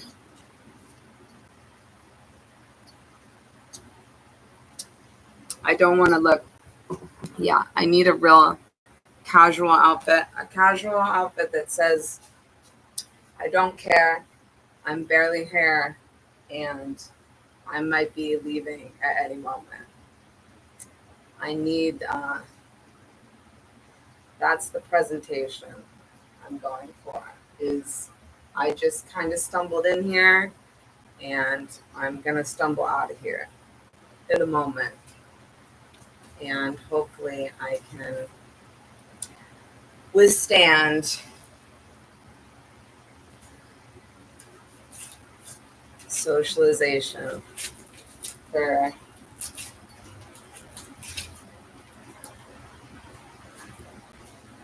see, and I would take now the real question is, do I take my dog or do I not? I think I'm gonna maybe not.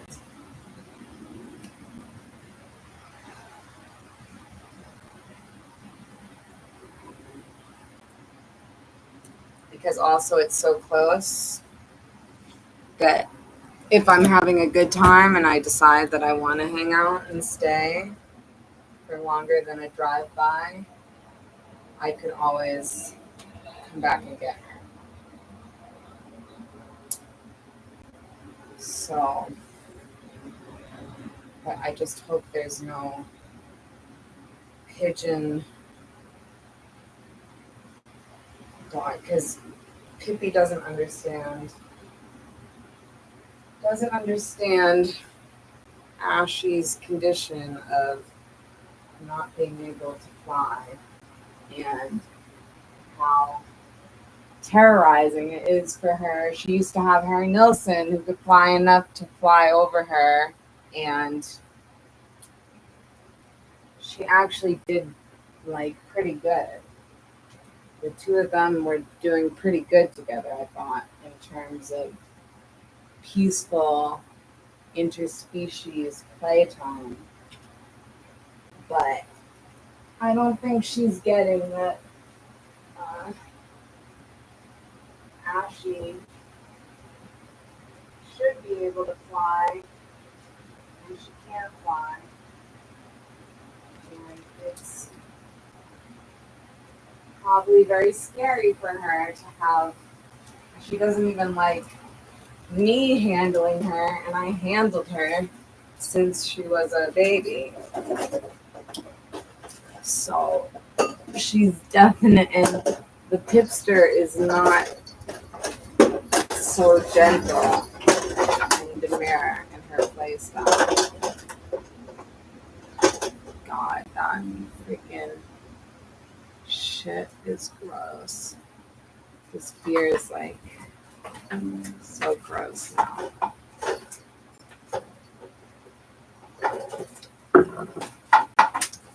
It's good fresh if you add freaking lime.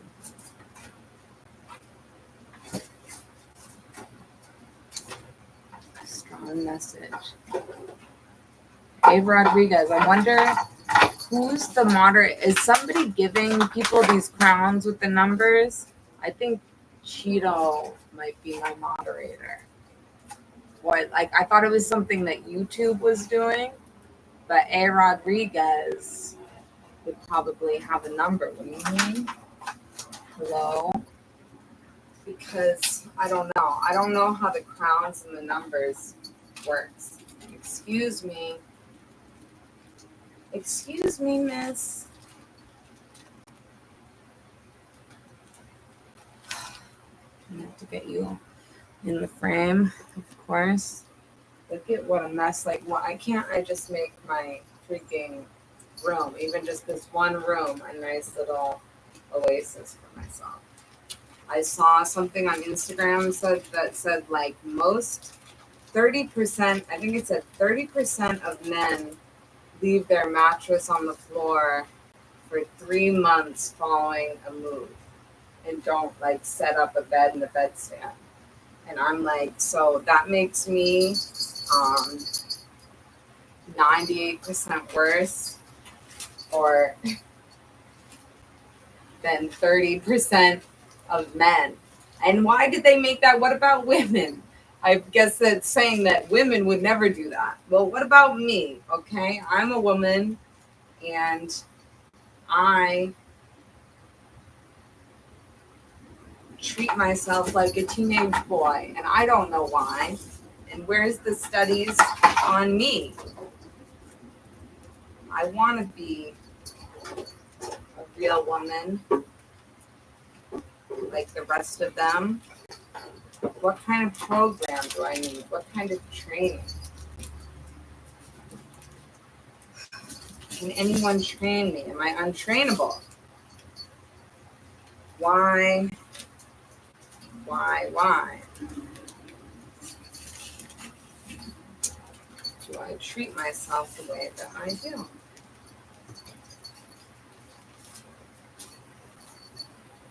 Is there a study that incorporates me? But even the sad thing is that study and that meme made me feel better about myself. I'm like, well, there's other guys out there like me, even though I'm well past the 3 month mark of, well, let's see. Yes, I mean, I know that I am. Yes, I know that I am. I'm probably, I don't know how many months, but I got to move my other bed. There's work involved in setting up this bedroom that, for whatever reason, a very complex neurological system, I am refusing to do it. And I don't like, maybe I'll do it tomorrow. Maybe we'll get that done tomorrow. And then whenever I'm leaving or I have to go, now I feel like I feel like cleaning. I feel like, oh, how brave it'll be to like get up and be able to organize my space and do my work. But I always feel like that when I'm about to go out or leave or do something else. That's always the time when it just seems like the greatest pleasure in the world to start cleaning my house and working on my writing and doing all this stuff that when I wake up in the morning with a full day ahead of me to do all this stuff, I'm going to, number one, not want to wake up. And I want to say this because I think that I feel better today.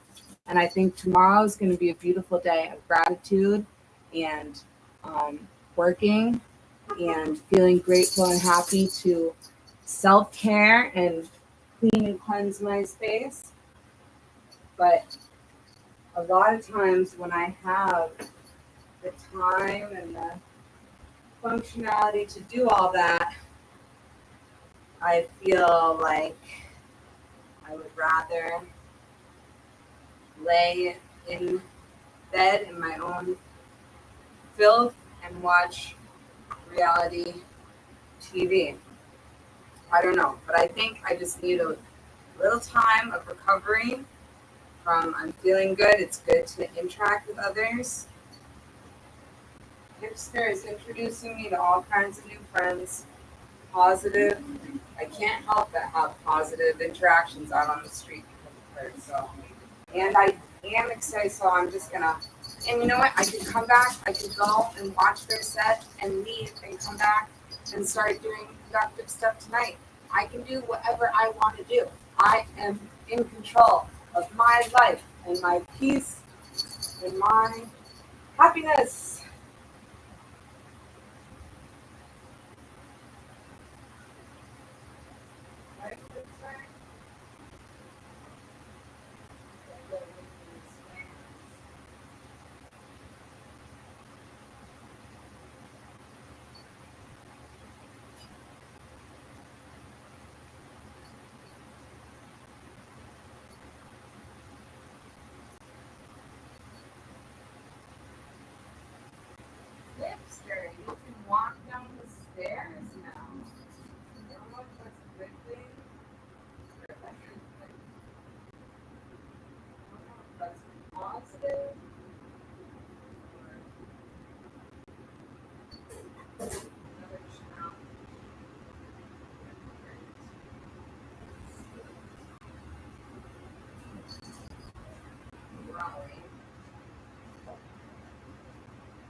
Blame myself, but mostly not continuing torturing and abusing myself by participating in abusive, hurtful, devastating dynamics that I know are allow them to only continue.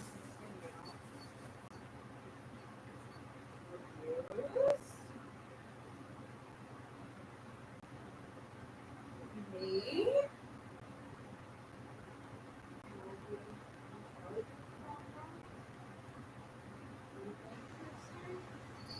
I have to set a good example for you. Now I need to set a good example for you of what we allow in our lives. Look at you going up and down these stairs. What gave you the confidence? Were you doing that at my parents' house? Were you going up and down the stairs at my parents' house? Were you? Because the last time we were here, you could only go up the stairs. And you could go down maybe one stair. Maybe. And then you would only be capable of crying. Excuse me. No. No touching up here. No. Excuse me, do you know what no means? I know you know. Hey, no. No, down. Your poops over there, I know about. Look at this. Where'd it go? Uh-oh. Where'd it go? Wait a second. Where's my sacred lighter? Hi, Ashy. Okay, Ashley, I'm going to clear out that. Wait a second. Wait a tick.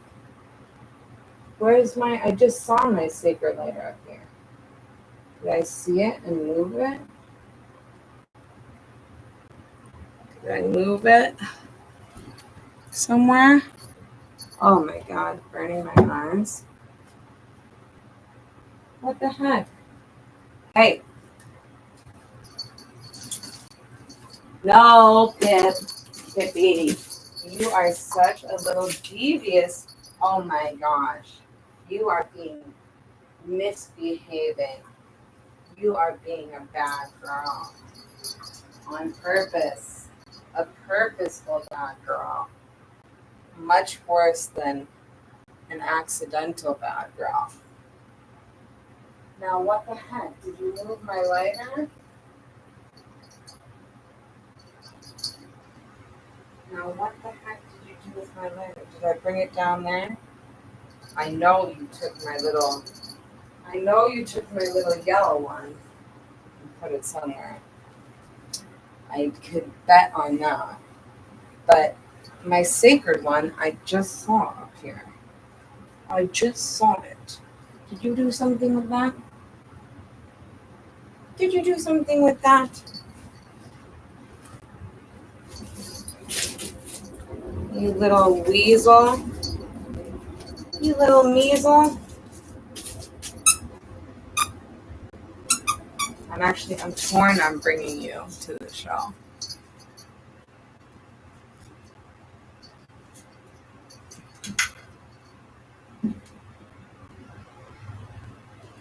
Yes, there is always, well, until one day there isn't, right? I don't know if tomorrow, the idea of tomorrow has been helping me very much. TBH, LBR, I think it might be. Oh, I did bring it down. Oh.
This is good exercise, actually.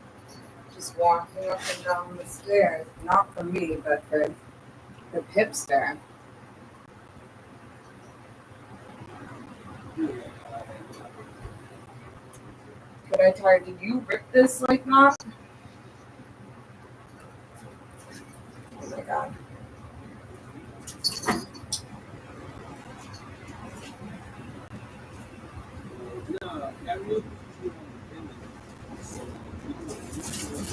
Get him, sister. Oh my gosh. She's got the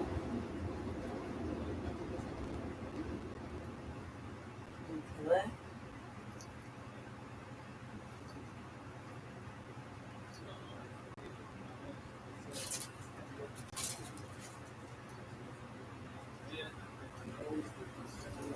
I don't know if we need to take our bug kills into my bed though.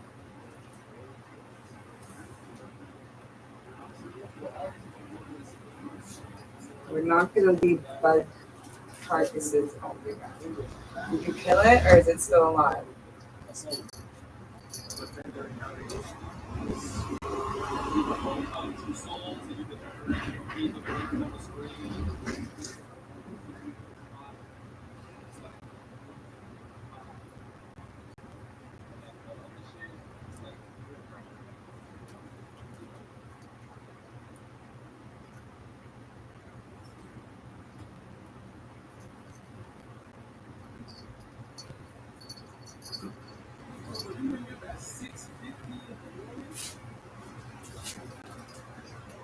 Is it dead?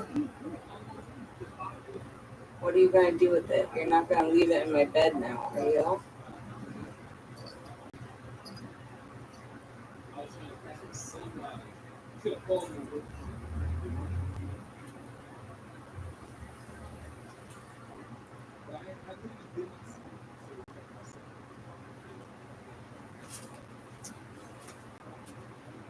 She is a bug murderer.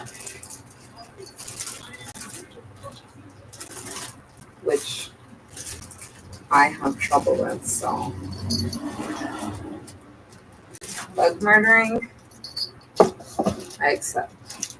But she's got to be gentle with pigeons and rabbits.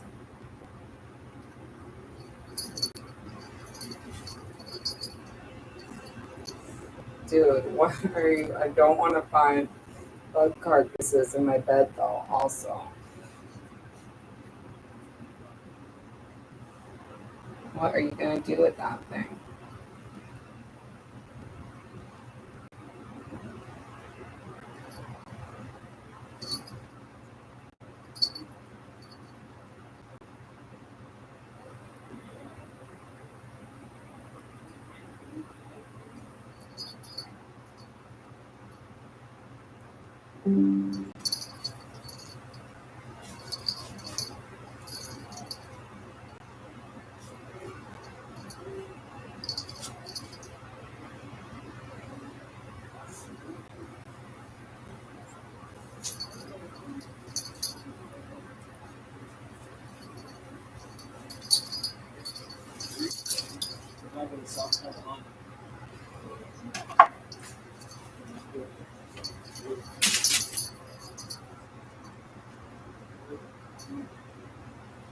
Oh my god, I think it's a little bit. No, it's dead. Oh my god, you're just gonna leave it in my bed now? Okay. I'm glad I saw that.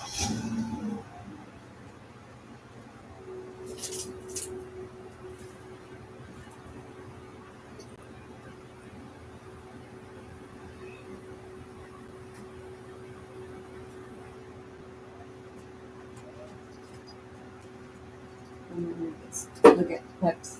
Pips. I'll move stuff so you can really get to your. Oh, I see one. I see one. Pippi. Pippi. Pippi, right there. Pippi. Pippi. Watch. Is this curled off? Pippi.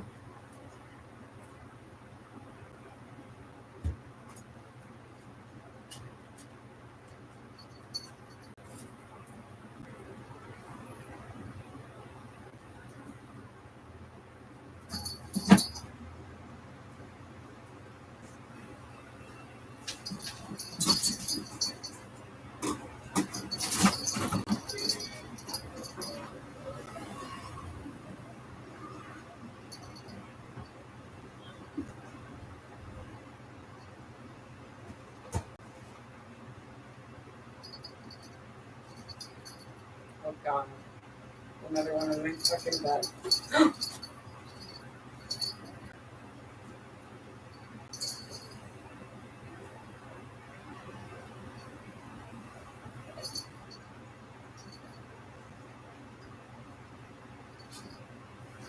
Well, now she's giving me a real incentive to make a real bed and wash all my bed sheets and put new sheets with this fucking shit. Which I just encouraged and facilitated, but now there's a live one.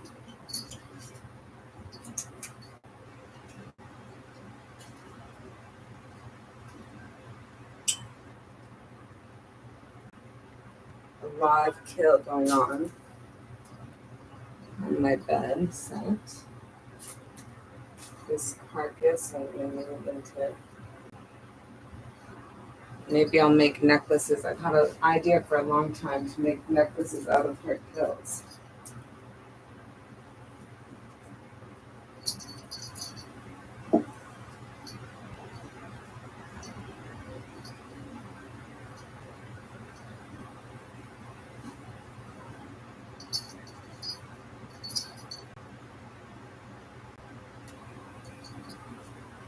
Now, where is it? You're telling me we don't know where it is now?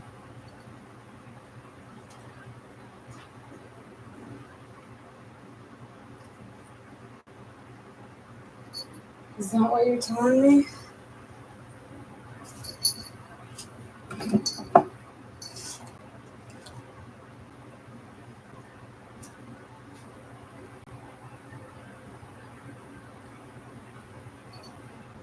She got it.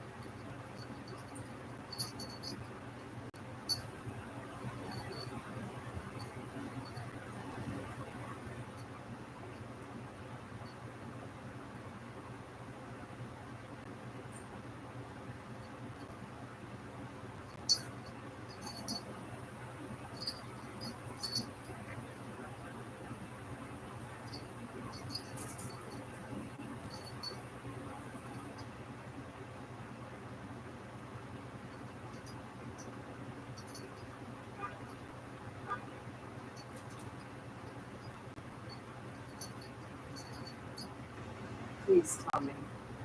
That thing's gotta be dead. Oh my god. So then she plays. Oh my gosh. Yeah, bring it up. She left it. Okay, we're gonna collect that one. This would be my killed by Pippi line. Collaboration with a dog named Pippi.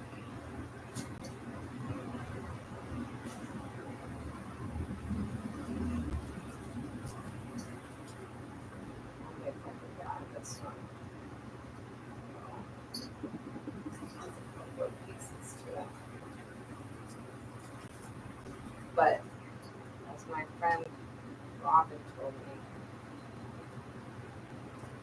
cockroaches are remarkably clean. Flies. Did you get one?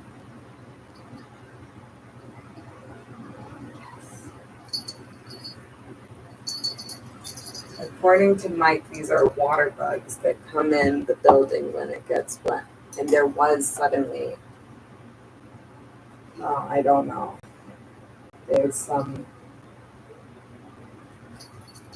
concrete, well, I know that it seems like they're all over there. And she's kind of, so she maybe, hopefully, she's a phenom. She's gonna kill them all one by one. See if we could get her first. We get the necklaces going. Oh, we gotta get the shit. I gotta be recording this, obviously. So what I'm gonna do is make her 2 anonymous accounts, unrelated to, well, except for the collab. Okay, she got another one down.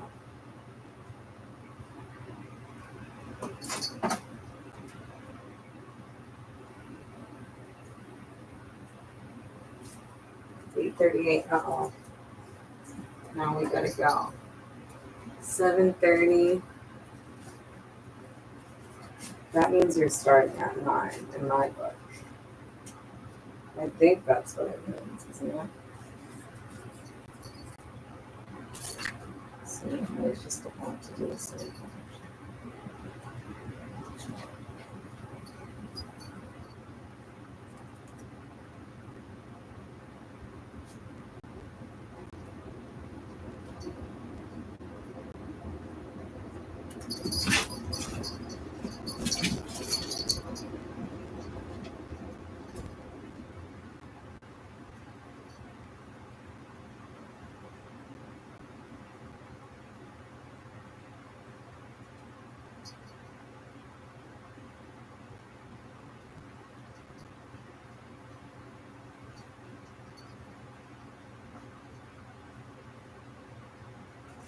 God damn it.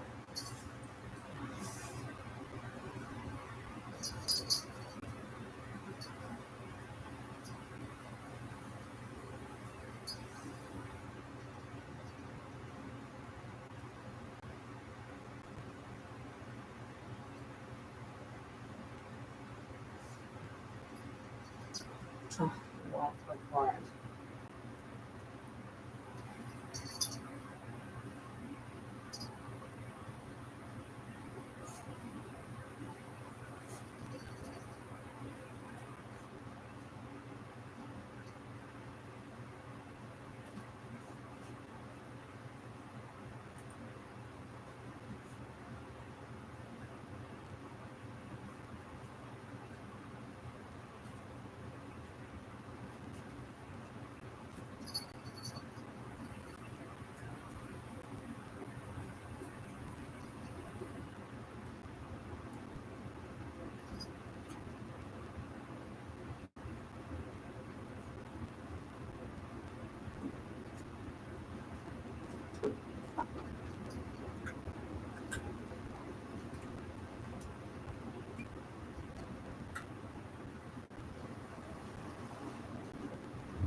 Okay, so I gotta go.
I'm just gonna be, I don't have to be, I'm not, it's not my show, I don't have to entertain.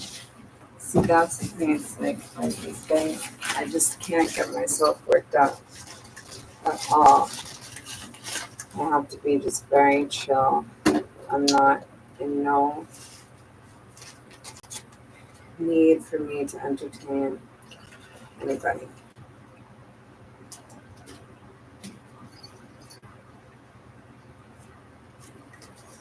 So great, what a vacation.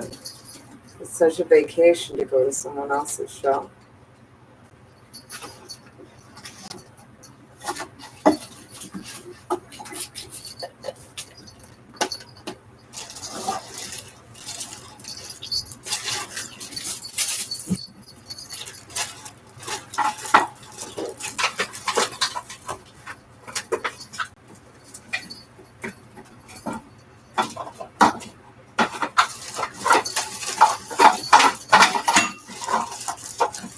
What are you doing? Oh my god. See, it's better stop killing bugs than attacking plastic. He's got to be. You think you brought them all? Where's the one? Oh, okay. Good. I think that's fine that you're not eating them. That would be a lot of. You might be overdosing them. Oh. She just touched her kill. Pick it up.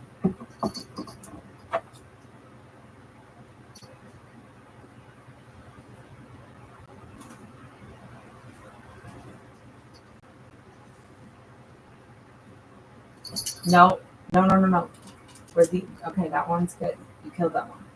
I'm getting it for the jar. Find a new one. No, damn it. That one was pretty much together. Oh.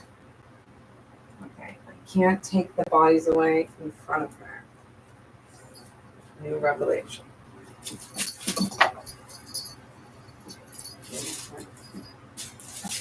Like, I need to be capturing this. See, I'm a mess. See, this is where I think like it's okay for me to smoke pot and it helps me. It doesn't like sometimes it's just not a great idea. Like, where's my phone? I should be capturing this. I have no idea where it's not here.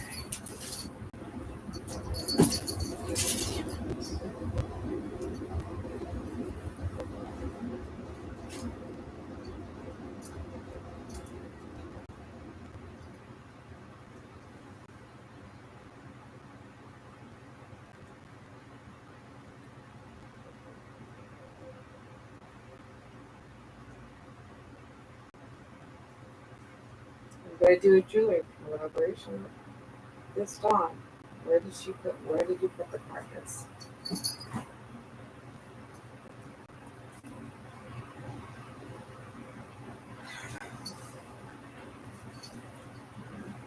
It's on my bag.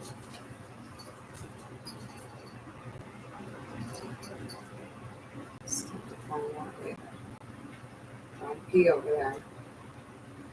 Okay.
But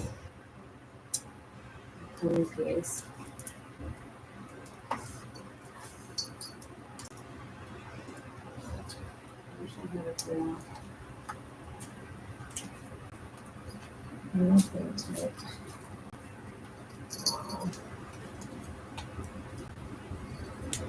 Not really.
So much harder than it had to be.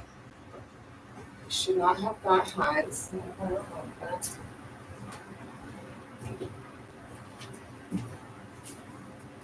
This is my final look. You might not be able to tell, but I swear I look cool. I look the coolest I'm gonna look. You know what else do I need up here? You eat. You be good.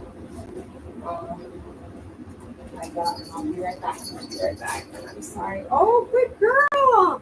Good job. You pooped on the baby bed. Good girl. Good poop, Pippi.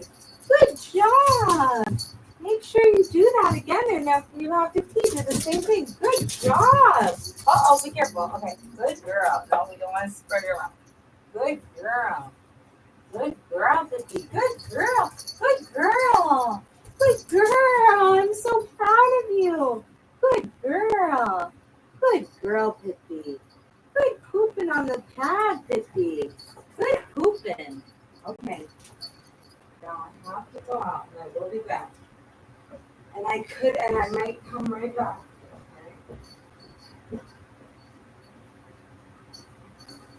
I'm sorry that I just anything I was.